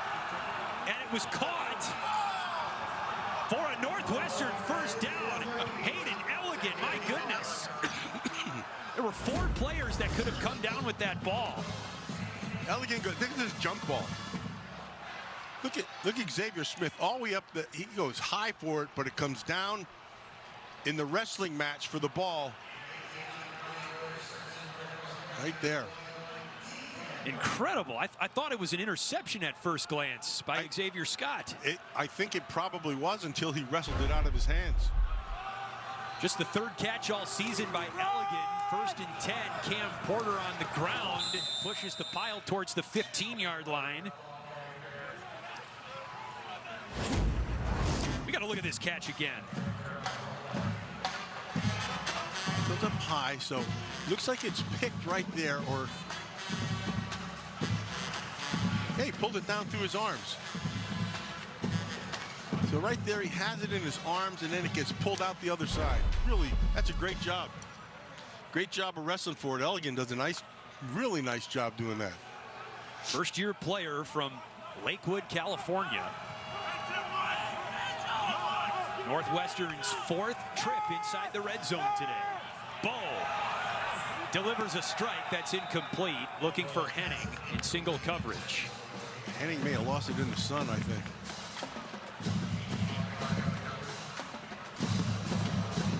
That's something that outfielders in Major League Baseball can certainly relate to.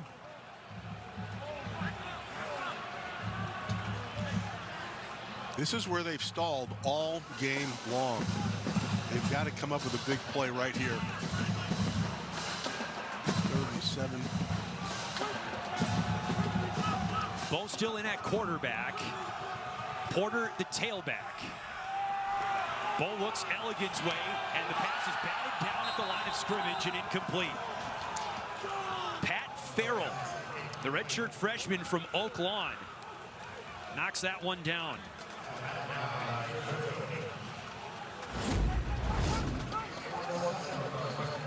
Oh yeah, he did a happy feet right there. Oh, he's going to.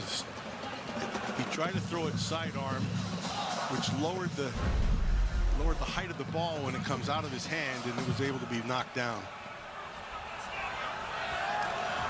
That was actually Gentle Hunt on the tip pass at the line of scrimmage, beg your pardon.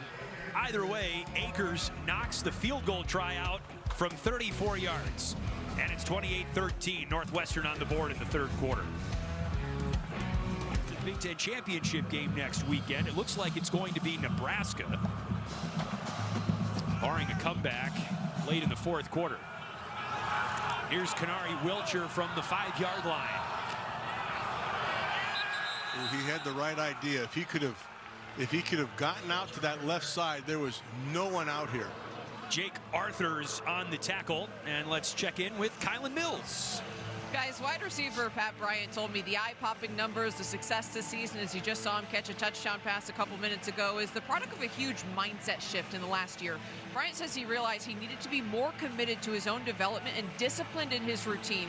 Bryant told me he wakes up by 4:30 every morning. He's in the facility at 5 to watch film. He also catches at least 50 to 60 balls before and after every single practice. He said that preparation gives him confidence to deliver in game. It sure is paying off, Kylan. Thank you. Here's 1st and 10. And Khalil Valentine pinballed around a little bit on a tough 1st down carry. Pat Bryant figured out proper preparation prevents poor performance. Awesome alliteration. I have another P to throw in there, except it's not acceptable on television. All right. Well, thank you for your restraint. Under 5 minutes to go, 3rd quarter. Altmyer claps his hands. Good protection. Zakhari Franklin with the catch. Immediately twisted down by Josh Fussell. Gain of 8. It's 3rd down. Going to be third and about 7 or so. Oh no, less than that.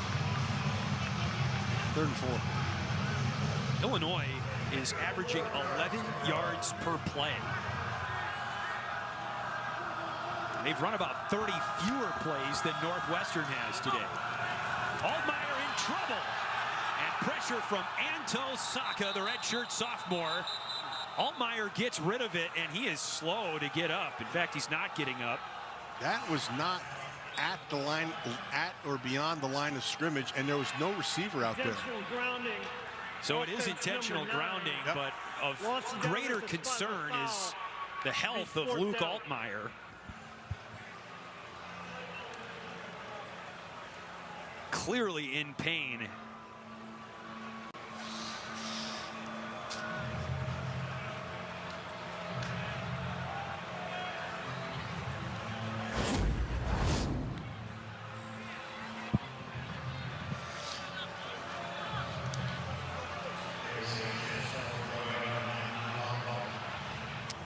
I think the way his right arm gets trapped under his right shoulder, Matt. Could be a shoulder.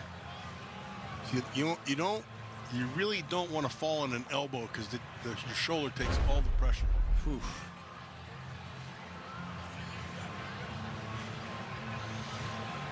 Difficult moment on the field. Luke Altmyer, Illinois star quarterback, is injured.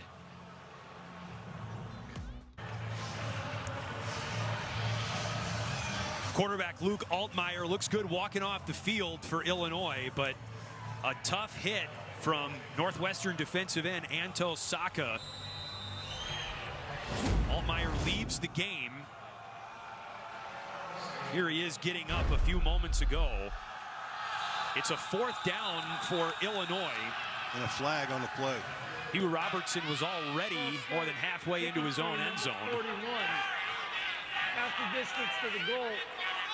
Excuse me, correction. 5-yard penalty. Still 4th down. And now Robertson puts his heels on the back of the end zone, right on the out-of-bounds line, with the Northwestern marching band in the right field bleachers just above him.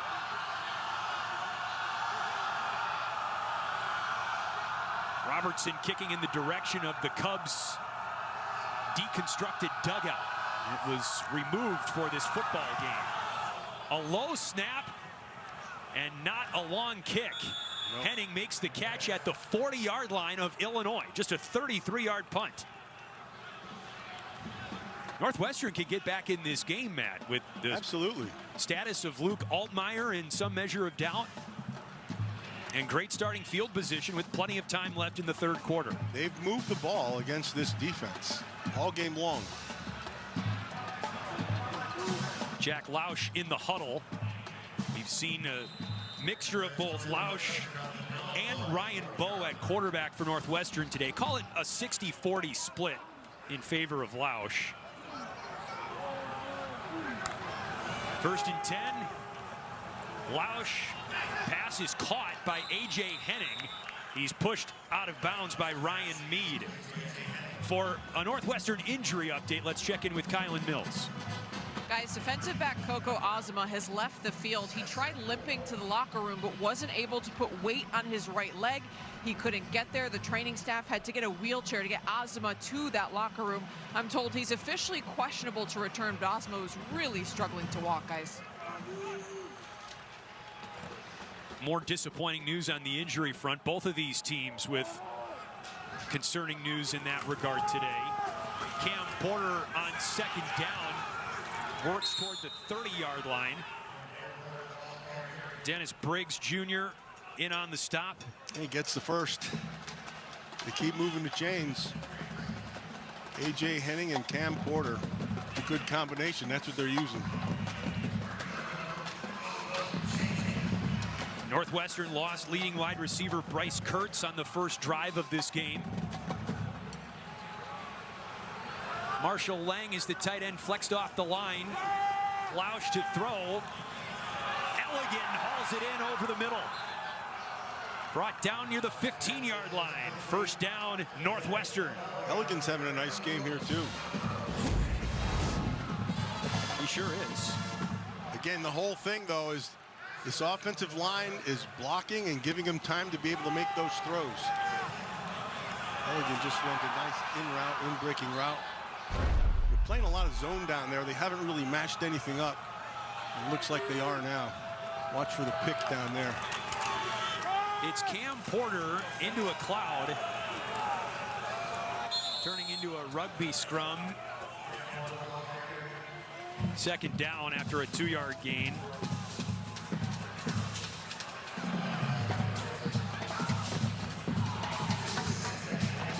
Illinois came out guns blazing in the third quarter. 2 quick touchdown drives.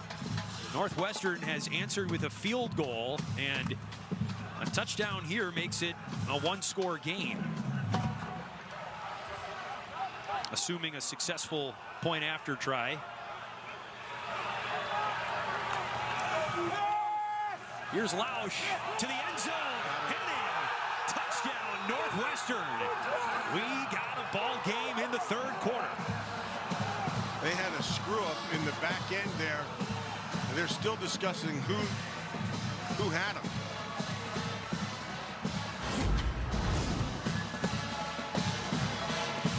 Going to go out to the right side, and he's just, there's 2 guys there.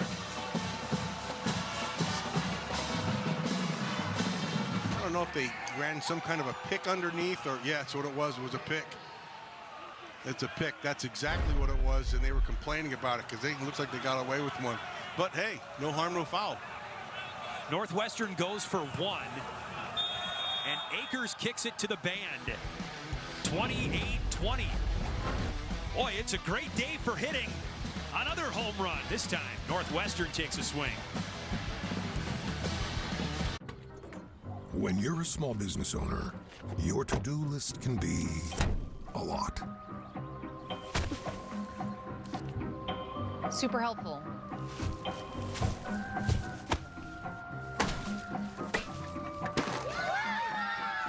What are invoices? Progressive makes it easy to see if you can save money with a commercial auto quote online, so you can get back to all your other to-dos. Absolutely not. Get a quote at progressivecommercial.com.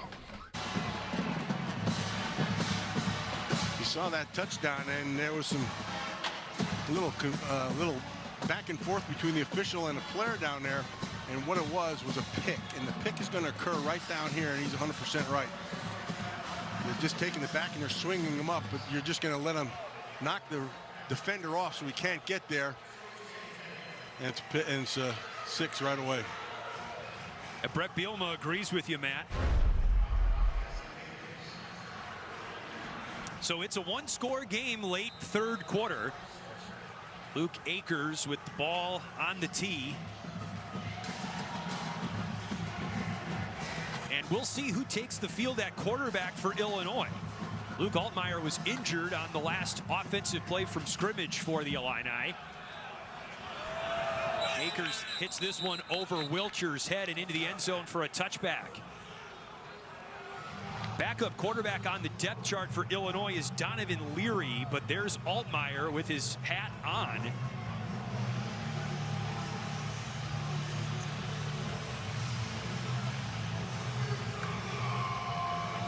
Altmyer was down on the field for a long time after he was essentially sacked by Anto Saka, resulting in an intentional grounding penalty, but he looks good warming up again on the sideline moments ago.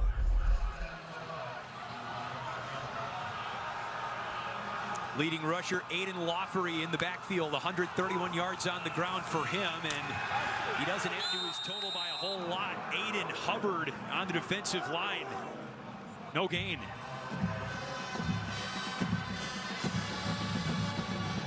It's a nice job by that Northwestern defense, just understanding that the quarterback went out with an injury. They're going to come back and try to ease him into it, so they're not going to have him throw the football right away.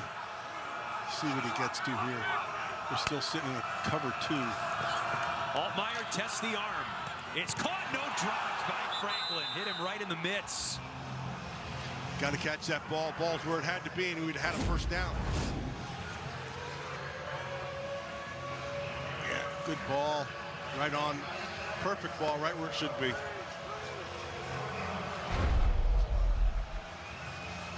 Third and 11.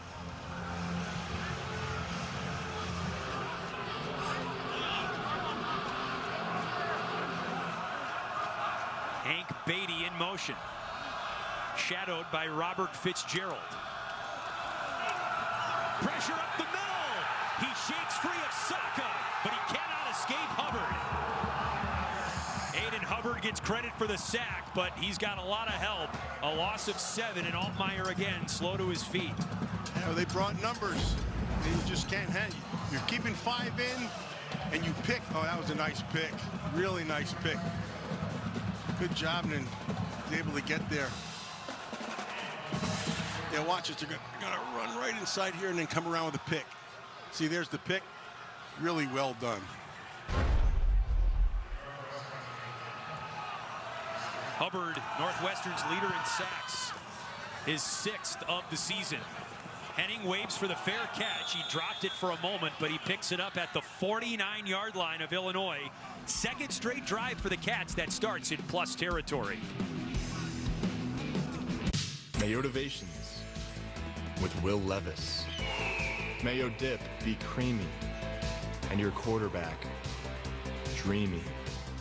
Oh, hey. Mayo game day be delicious. 10 seconds to go in the third quarter from Wrigley Field, and in case you're wondering, we will have a 7th inning stretch. Doesn't sound the same as a third quarter stretch. So stay tuned. Northwestern has changed the feel of this game. 1st and 10 on what could be the final play of the third quarter. Caleb Komolafe gets nowhere fast. Illinois ready for him. Dennis Briggs Jr., the senior, shuts that play down. All right, that's the end of the third quarter, a 1-score game, 28-20 Illinois. Brett Bielema knows something about the 7th inning stretch. Back after this from Wrigley Field. Were it not for singing Take Me Out to the Ball Game. That rendition sung by head coach Tracy Fuchs and her staff representing Northwestern field hockey. Program won another national championship earlier this month.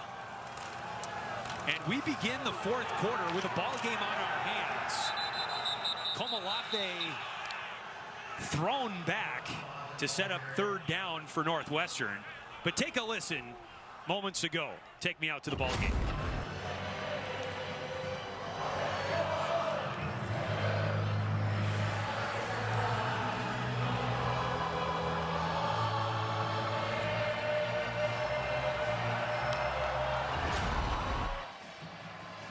Northwestern is a huge field hockey school, and to the point when they constructed the temporary stadium at the soccer field for Northwestern football earlier this year, they had to reassure field hockey that their field right next door would not be disturbed. That's a disturbing play, however, for Illinois. An interception from Mac Resetich stunts that Northwestern drive. Gives Illinois the ball back 1 minute into the fourth. Lausch let it hang in the air a little bit too much. He needed to put less air under that thing. He had him beat. Let's take a look at this. You're going to see this ball just has way too much air under it. You need to take some out of that thing. He's trying. See, he has him beat down here. Yeah, and it just hangs.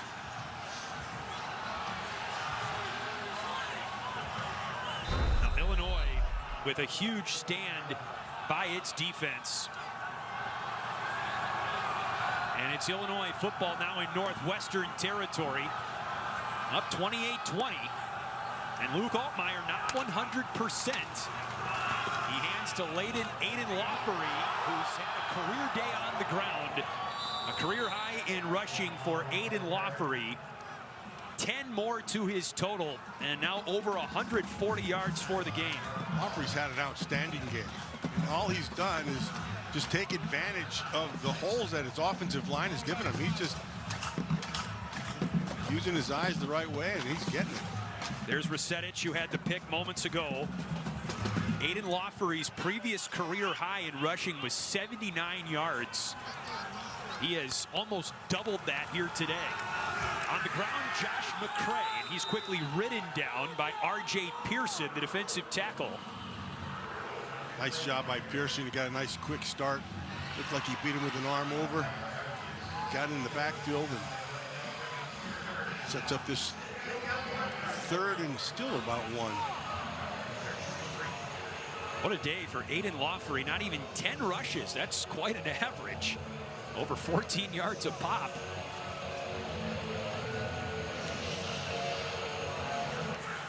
Illinois has failed to convert their last 2 third-down attempts. Here's a 3rd and 1 with Altmyer under center. The turn, the give. McCray, not much, but enough. Ruled down at the 31-yard line. He picks up 2 and an Illinois first down.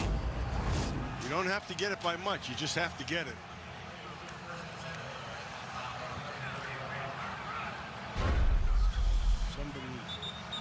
Somebody down on the field there. Someone slow to get up, you're right, Matt. It's Damon Walters, the redshirt first year from Bolingbrook.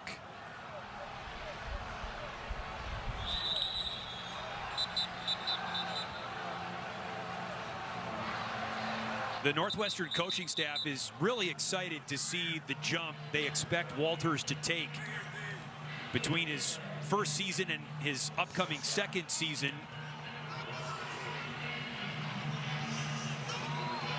Well, when you get a young guy in your system and you see that he has more than what you even thought he had, that's always exciting for a staff. And I think Dave Braun expressed that to us pretty well yesterday. Laughery again on the ground, a huge hole. 3rd touchdown of the day for Aidan Laughery.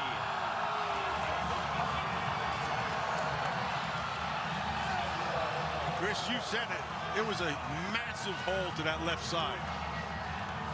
They just collapsed that whole right side.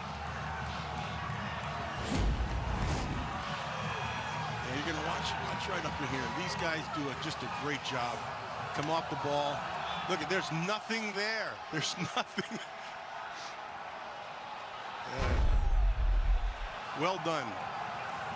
It's been the rule of Laughery today for Illinois. All 3 of his touchdowns have been 30 yards or more. They're cheering in the Wrigley Field bleachers today. Not for the Chicago Cubs, but for Illinois' Aidan Laughery. Tip of the cap. What a day. And some great fans from both programs braving the cold. Temperatures right around 20 degrees for much of the game today. Let's check in with Kylan Mills. Illinois running back Aidan Laughery just came off the field after scoring his 3rd touchdown of the day and basically went through a hugging line down the entire bench. Almost every staff member and player congratulating him. Wide receiver Pat Bryant told me the key to success for this team on the ground is having a variety of backs with different skills. They split reps and never complain. Bryant also said that he really appreciates those guys for their pass protection. They're always committed to blocking for the wide receivers. It's the selflessness that leads to any guy going off on any given day, and today it's Laughery. Thanks, Kylan. Just like going through the dugout after you hit a home run. Ball hit and lost the football. It is kicked around by Torrie Edwards first, and then Malachi Hood comes in to recover the loose change. It's Illinois football, still waiting to see who's the last off the pile with it. It's Matthew Bailey.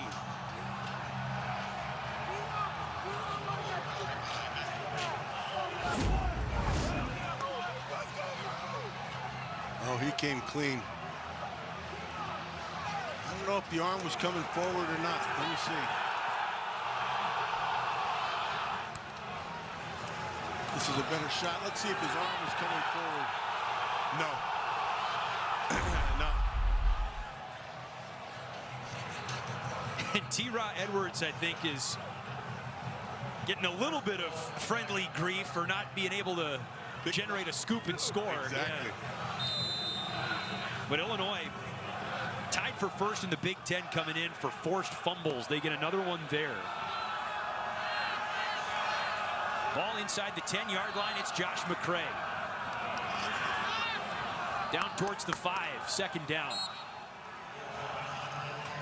One of the things that really kills teams is the mistakes you make, right? So you don't, it's not that you get beaten, you beat yourself. Now that was a great play of knocking the ball, you know, creating the fumble and then picking it up, but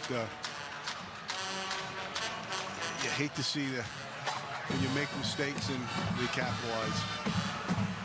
Northwestern made this a 1-score game with a touchdown late in the 3rd quarter. It was 28-20. Turnovers have crippled Northwestern here in the 4th. Altmyer back of the end zone, incomplete, looking for Pat Bryant with an impressive leaping hurdle over the camera crew along the side of the end zone. And remember, Pat Bryant with one more touchdown grab today moves into sole possession of first place for most receiving touchdowns in a single season in Illini history. Currently tied with 2 players, one of them being Brandon Lloyd, who is here today. In that 2001 season for Illinois, the last year this program won 10 games in a single season. Illinois could equal that total this season with a win today and in their bowl game. Altmyer scanning the end zone, and he throws it out of bounds. Well, they're aware of it. They want to get the ball to him. They just can't get it to him right now. Altmyer laughing about that. He was looking for him the whole time. Pat Bryant with a 43-yard touchdown catch earlier today.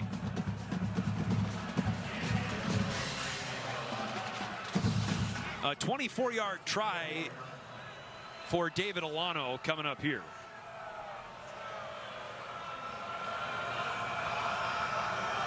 Right into the Northwestern marching band. Good. Hit the right post and went inside the left post. Wow. Nothing like a dramatic 24-yard field goal for number 24, David Alano. Exactly, he wipes the sweat off his brow. So this was a double doink that works for one of the home state teams. 16 World Series champions. There's another trophy in the house today, the Land of Lincoln Trophy, and Illinois poised to take it back from Northwestern despite giving up a lot of time of possession to Northwestern. You know, it's interesting, Matt. Illinois has 5 touchdown drives today. 4 of them have been 5 plays or less. We know Big Ten fans are known for passion and for their rivalries. This season, Abbott and the Big Ten are asking you to bring that passion to fight the greatest blood shortage in a generation. Sign up, donate, and make it count at big10.org/Abbott. So it really doesn't matter how many plays you have. It matters what you do with those plays. That's right. Quality over quantity.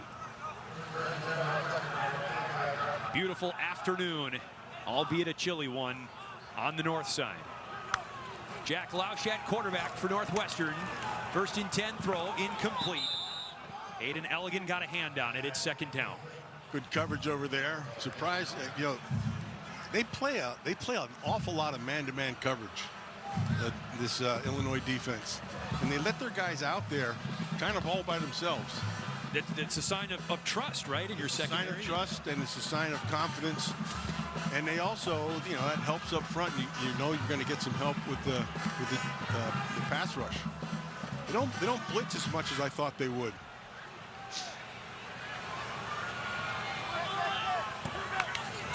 Lausch on 2nd down. Down the sideline, it's intercepted by Torrie Cox, but a penalty flag comes in. It's going to be on Torrie Cox. Not so fast.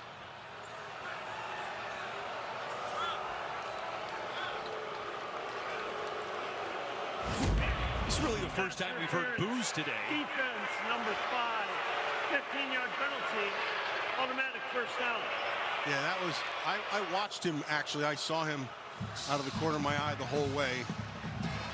And you can't see it from that angle, but he bumped them down the field pretty good. Okay. Here we go. Right here. Lausch for Henning, and it's over his hand and incomplete. Second and 10. Northwestern with a 1st down after the penalty.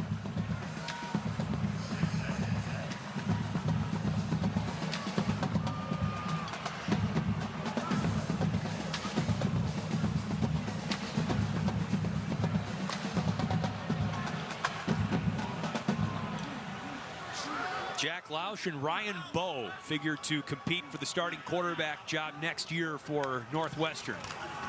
Lausch's drive here, and that's complete to the first-year walk-on Drew Wagner.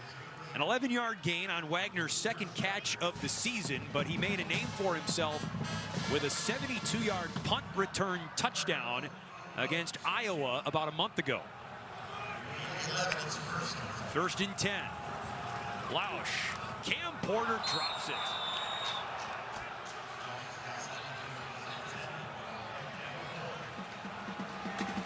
Lausch knows where he wants to go with the football. They were just playing the zone against him, so he smartly threw it, you know, underneath the zone. Of course, it was dropped, but they've been playing a lot of man coverage. I'm kind of surprised they haven't gone to the pick game on the offensive side of the ball just to get your receivers open.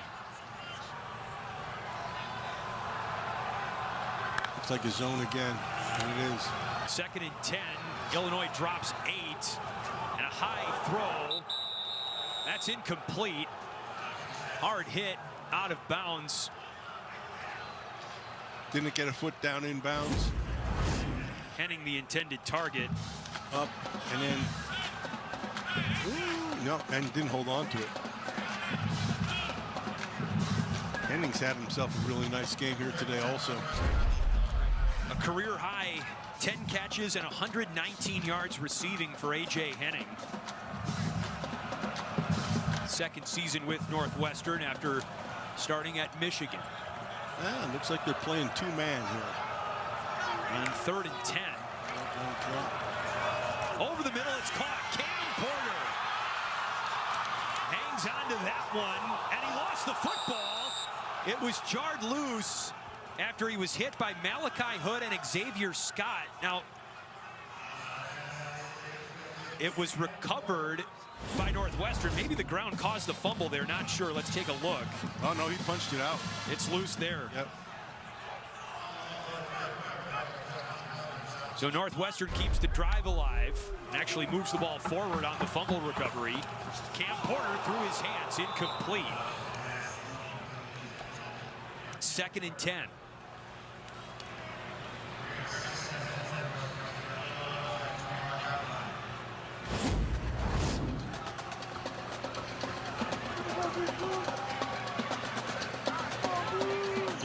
almost free. Great job of throwing yourself into the fray. Wow. It was a 28-yard gain and nearly a disastrous finish. Just under 10 minutes to play. 3-score game. Flag on the play. And the pass over the middle is caught by Henning. This might be against Illinois. Looked like he jumped.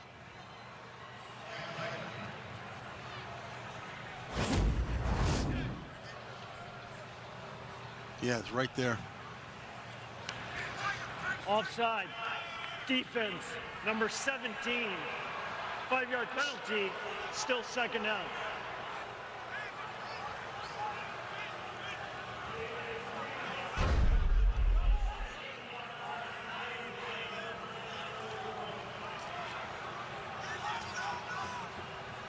Thank you. So second down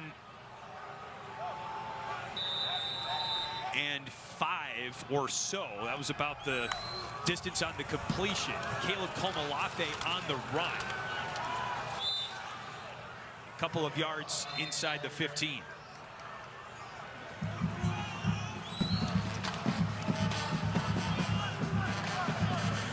Third down, and might see some wires on the screen right there. That's the foul ball netting that, of course, is not up right now, but typically would be. The exoskeleton is still there. Here's a 3rd and short. Lausch into double coverage, and it's incomplete.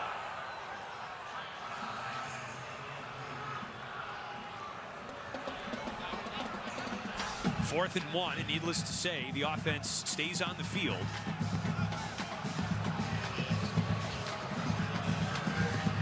Fourth and a long one.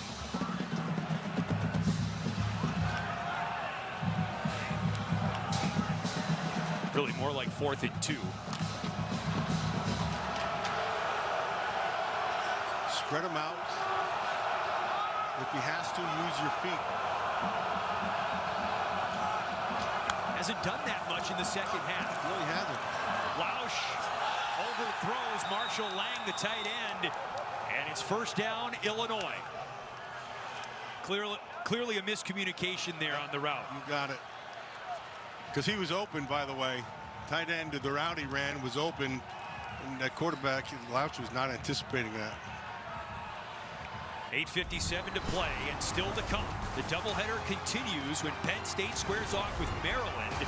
And UCLA hosts Fresno State today, 3:30 Eastern, 12:30 Pacific, only on the Big Ten Network and the Fox Sports app. Big game in Happy Valley coming up for your alma mater, Matt. Yeah. Didn't look like that when I was playing. they added a few more seats, huh? When I was there, it was 60,000. That's still not too shabby. Then my junior year, they expanded it to 78,000. And now I think it's 105,000. Yeah. Josh McCray backs his way across the 15-yard line. Second down coming up. That was fun doing Penn State's home opener with you against Bowling Green back at the start of the season. And it's been a great year for your Nittany Lions. Yeah, they depending on what's going on with that Michigan game again, and we have seen the score. It was 10-10 last I checked. Okay. Michigan, Ohio State. We might check in with Dave Revson down the road in Chicago after this play. Don't want to guarantee anything, but we'll see. Update on the game. 2nd and 6. McCray on the carry. And McCray shakes one tackle and picks up an Illinois first down across the 25. All right, as promised, let's check in with Dave Revson for an in-game update. Yeah, Matt, here's what's going on in the game. You wanted to know, you get the answer. Davis Warren with Michigan knocking on the door is picked off by Jack Sawyer. 4 picks between these two quarterbacks. It's still 10-10. Thank you, David. Appreciate that. Wow, 4 picks. I can't believe it. No. You know, we've got 4 picks in our game as well. 2 for Jack Lausch, 2 for Luke Altmyer. Yep. Aidan Laughery is smothered by R.J. Pearson, and really the only negative play Aidan Laughery has had today. He has been running wild for Illinois. Well, they gave him a crack, and he's been running with his eyes, right? And you get that small crack up front, and then you take advantage of it. And then sometimes that small thing turned into a big thing, just like this. But there have been times, like this third one here, that hole is so big, I could run through it. I don't know how far I'd get, but I could run through it. Well, Laughery's got 171 yards on the ground. He's been knocking it out of the park today for Illinois. There is a timeout on the field. Timeout taken by Northwestern.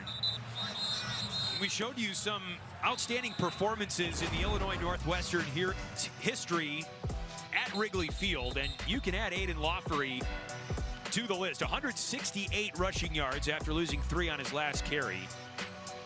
But joining Mikel LaShore, who still has the program record for 330 rush yards, and the Hall of Famer Red Grange in just his 4th career game, certainly gave fans a sign of things to come with a 100-yard rushing performance here at Cubs Park before it was even known as Wrigley Field. This is Zakhari Franklin on the catch, and he's dragged back by Mac Uline, the redshirt junior out of Lake Forest High School. 3-yard gain and a timeout on the field. 7:06 to play in the 4th. 38-20, Illinois looking to put the finishing touches on a Land of Lincoln trophy game win. The red line on the tracks just beyond the outfield wall here at Wrigley Field.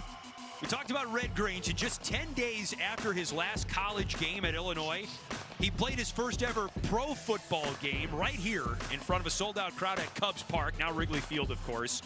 This was on Thanksgiving Day, 1925, so almost 99 years ago to the day. The legend of Red Grange still lives on. Illinois celebrated the 100th season at its home field, Memorial Stadium down in Champaign this season. Laughery on the carry. Uline and Devin Turner on the tackle, a 5-yard gain, and it brings up 4th down for Illinois. So it's a 3-score game, and Brett Bielema was saying, you know, we're just going to run the football, and we don't think it can score 3 scores, and two of those scores will have to have a 2-point conversion. Yeah. If you're playing the odds, you like those odds. If you're Illinois, it's Northwestern calls a timeout, and we'll use that as an opportunity to check in with Kylan Mills. How you doing down there, Kylan? Guys, I'm holding up okay. It's still right around 10 degrees in terms of the feels like temperature. And one interesting thing to note about Wrigley Field is the Illinois sideline feels about 10 to 15 degrees colder than Northwestern sideline because of the shade. You're in the shade on this side versus in the sun makes a huge difference. Players over here on the Illinois side are huddling around the heaters and definitely utilizing their heated bench. Kylan, maybe they'll share some of that real estate with you on the heated bench. A.J. Henning on the punt return. The ball comes out at the end, but Henning appeared down. That's a pretty good return. Pretty good return is right, yeah. Speaking of the heated benches, look at this. Ants on a log.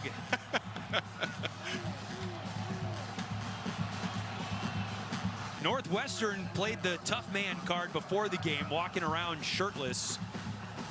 Illinois players were clothed from the waist up. And no heated benches on Northwestern's sideline. Boys from Evanston are tough. Ryan Bowe in at quarterback, and he grounds this one right in front of T-Rod Edwards. Yeah, that's, you know, unless there's a receiver there. He was still in the pocket, it looked like. Yeah, he wasn't outside the pocket, and the ball wasn't at or beyond, but there was a receiver there. By the way, Northwestern, they have seated benches, of course, just not using them. Yeah, you see. Oh, there, yep, Caleb Komalafe. Right, yep. Good call, Matt. 2nd and 10. Wagner in motion. And Bo to the sideline looking for Wagner, and it's broken up, incomplete. Good play out there by Xavier Scott. Nice play, really, really good coverage. Scott does a good job getting his hand inside. They're still playing man. Nice tight coverage out there. He's got a Jim Thorpe semi-finalist this season for top cornerback in the nation.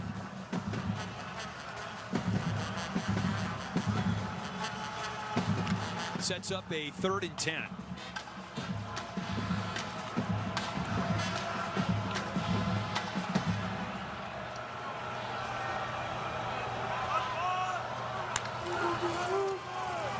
Bo in the direction of Calvin Johnson Jr. and it is intercepted.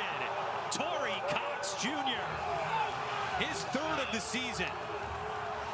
That looked like Cox almost ran the route for him. He was anticipating that one exceptionally well. As soon as he made that break, he flipped his head around and undercut it and made the pick. Nice.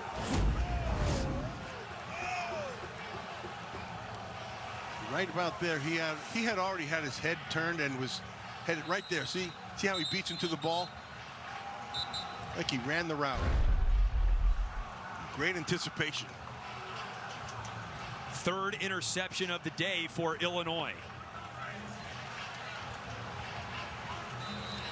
Look who that is, Brandon Lloyd. We told you he was in attendance today. Currently tied with David Williams and current Illinois wide receiver Pat Bryant for most single-season receiving touchdowns.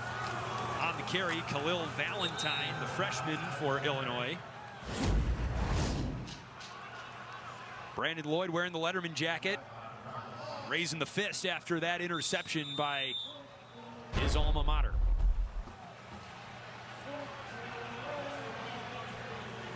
That was a good football player.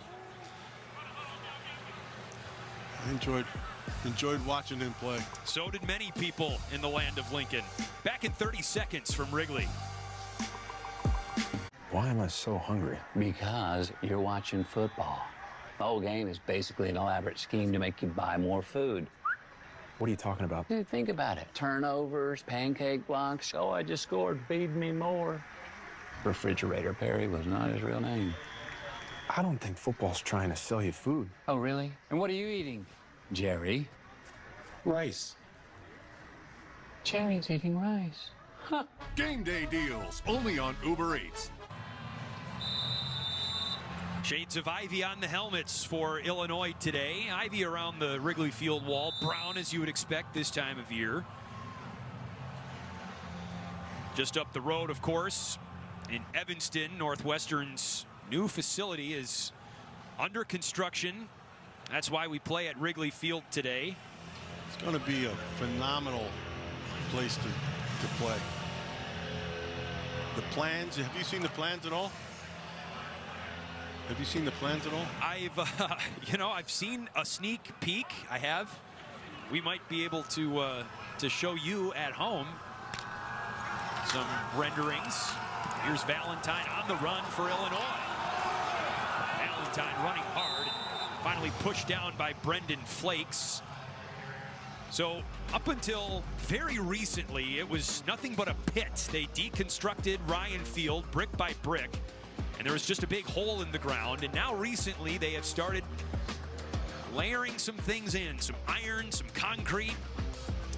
So things are starting to rise up from the hole in the ground in Evanston, just next to Welsh Ryan Arena, where the basketball and the volleyball team play. Should be a phenomenal facility.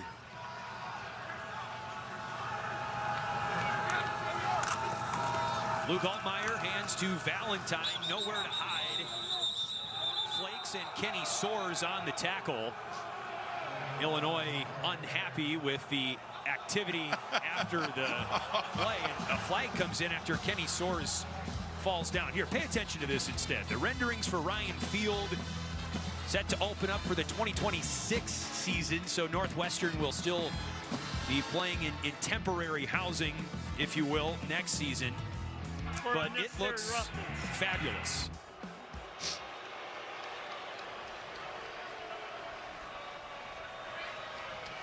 So they picked up the flag, Matt, and I think that was good. There was some embellishment. Yeah, I would say. It looked like the Three Stooges down there.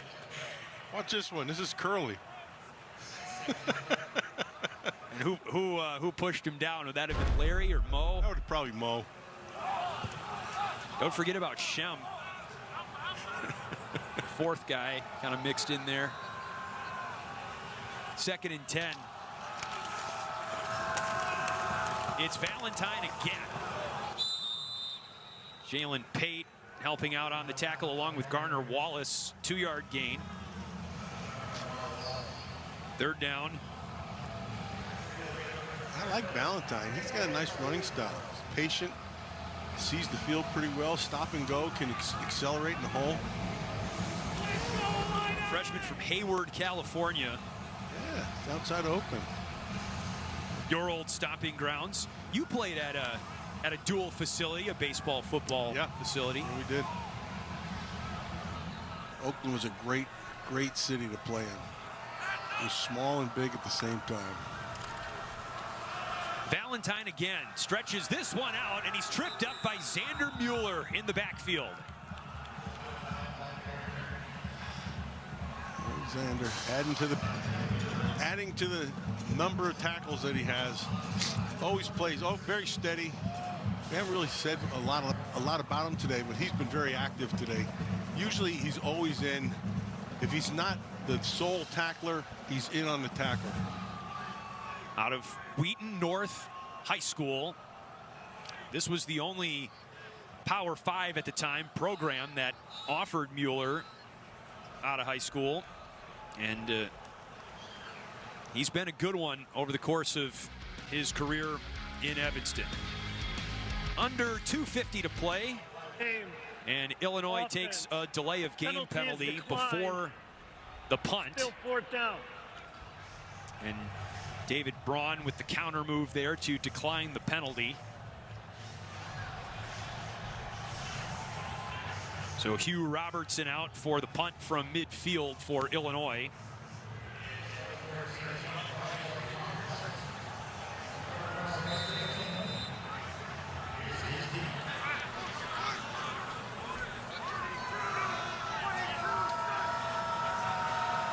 Henning back deep to receive the punt.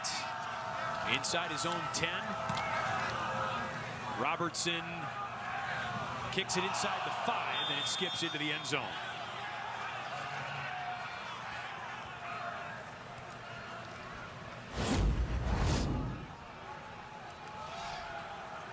He played it perfectly. He just probably lost it in the sun.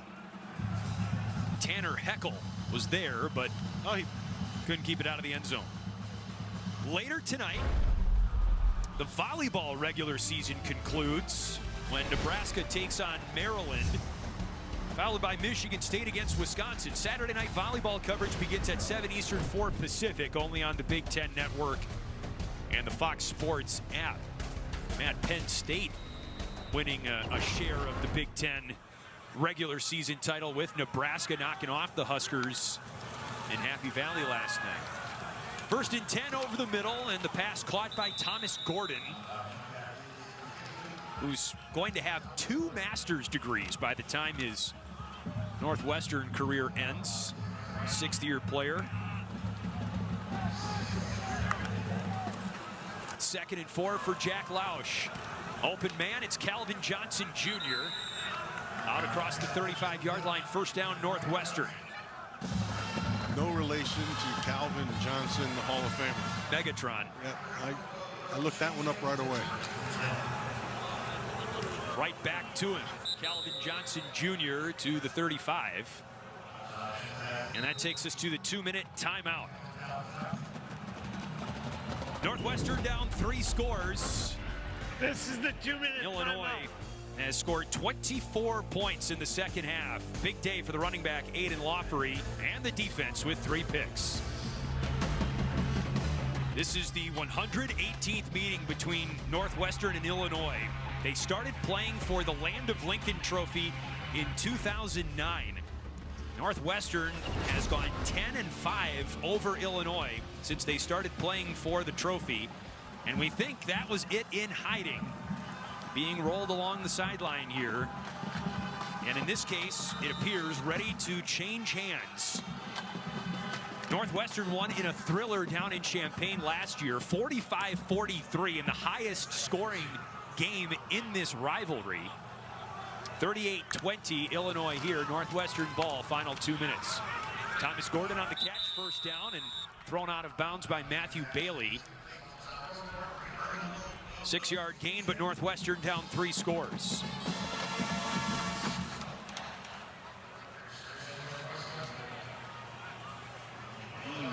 I guess the hat's got to stay warm, too.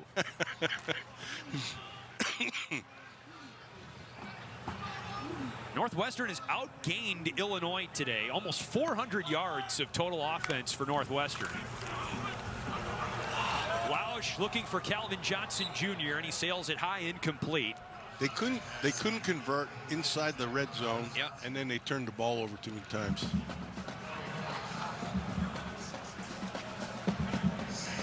They've thrown the ball 56 times today. Over 100 yards on the ground as well as a team. Lausch has 239 yards through the air. His career high is 250 in an overtime win against Purdue in West Lafayette. Over the middle, it's hauled in. Calvin Johnson to the Illinois 30. First down, Northwestern. 18 yards on the pass. Defensively, Illinois is just playing just a zone. Just keep everything in front of you. That's all you want to do. Don't let them get over your head. That's complete to Jake Arthurs, the graduate senior from Wheaton Warrenville South High School. 2 yards on the catch by Arthurs. Final 90 seconds. Lausch nearly intercepted by Matthew Bailey. Intended for the tight end, Marshall Lang. Good coverage, nice and tight. It would have had to have been a perfect throw for Lang to be able to get that.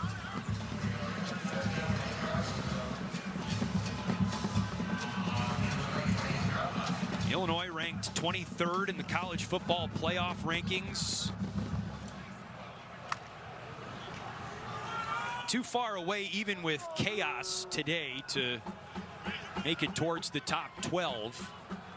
But still a 9-win regular season and a bowl bid coming up. Lausch looking for Wagner, and a sensational catch made by the walk-on first year at the 15. That is a great catch. He just laid out and went all for it. Oh, look at that. That is tremendous. Now it does hit the ground there, but I think he's in control. I think he controlled it. Ruling on the field. That's what they're going to look at. Completed pass. Previous play is under further review. It'd have to show movement. I don't know if we. While they review this, we'll step aside for 30 seconds.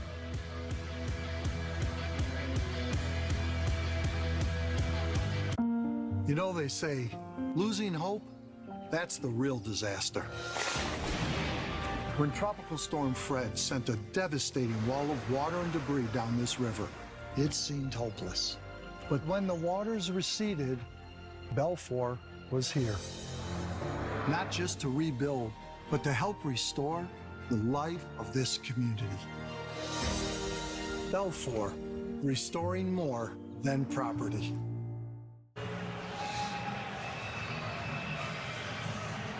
Cole Knippel, our head referee, just exits the video monitor booth. After further review, the ruling on the field of a catch stands. 1st and 10, Northwestern. Yeah, I think you the ball didn't move in his hands, too. That was a solid catch. He lays out and catches it, and see, the point is down there, but it doesn't move once he latches his hands on it. And that's what you're looking for. Wagner out of Kettle Moraine High School up in Delafield, Wisconsin. Mentioned he had a punt return touchdown earlier this season. Now on 1st and 10, Lausch for Gordon. Caught for a Northwestern touchdown. The home run celebration trend continues. That's Thomas Gordon's first touchdown catch of the season. Mentioned he's a grad senior. Nice to see that play made by him. They'll go for 2 here. That was thrown in a tight window. Yes, it was.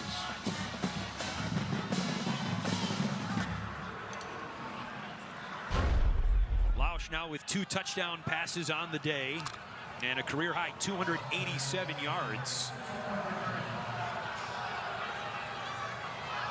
Here's the 2-point try. If successful, it's a 10-point game. Jake Arthurs brought into the backfield.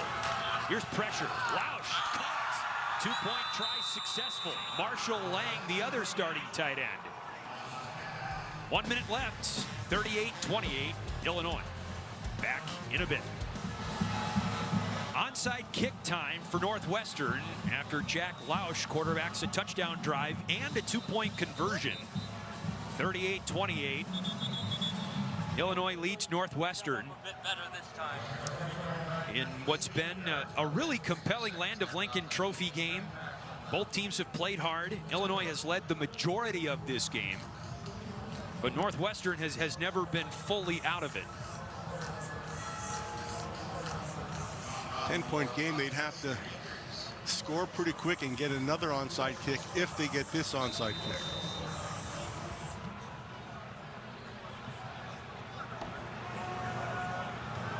Here's Luke Akers with the onside try. Looking for a bounce, and it is caught by Pat Bryant. Not a touchdown, but maybe one of the most important catches of the day. Couldn't have said it better myself. And that will all but seal the trophy win for Illinois. The Land of Lincoln Trophy hiding for now, but not much longer. Pat Bryant ties the Illinois single season record with his 10th touchdown catch of the season earlier in this game.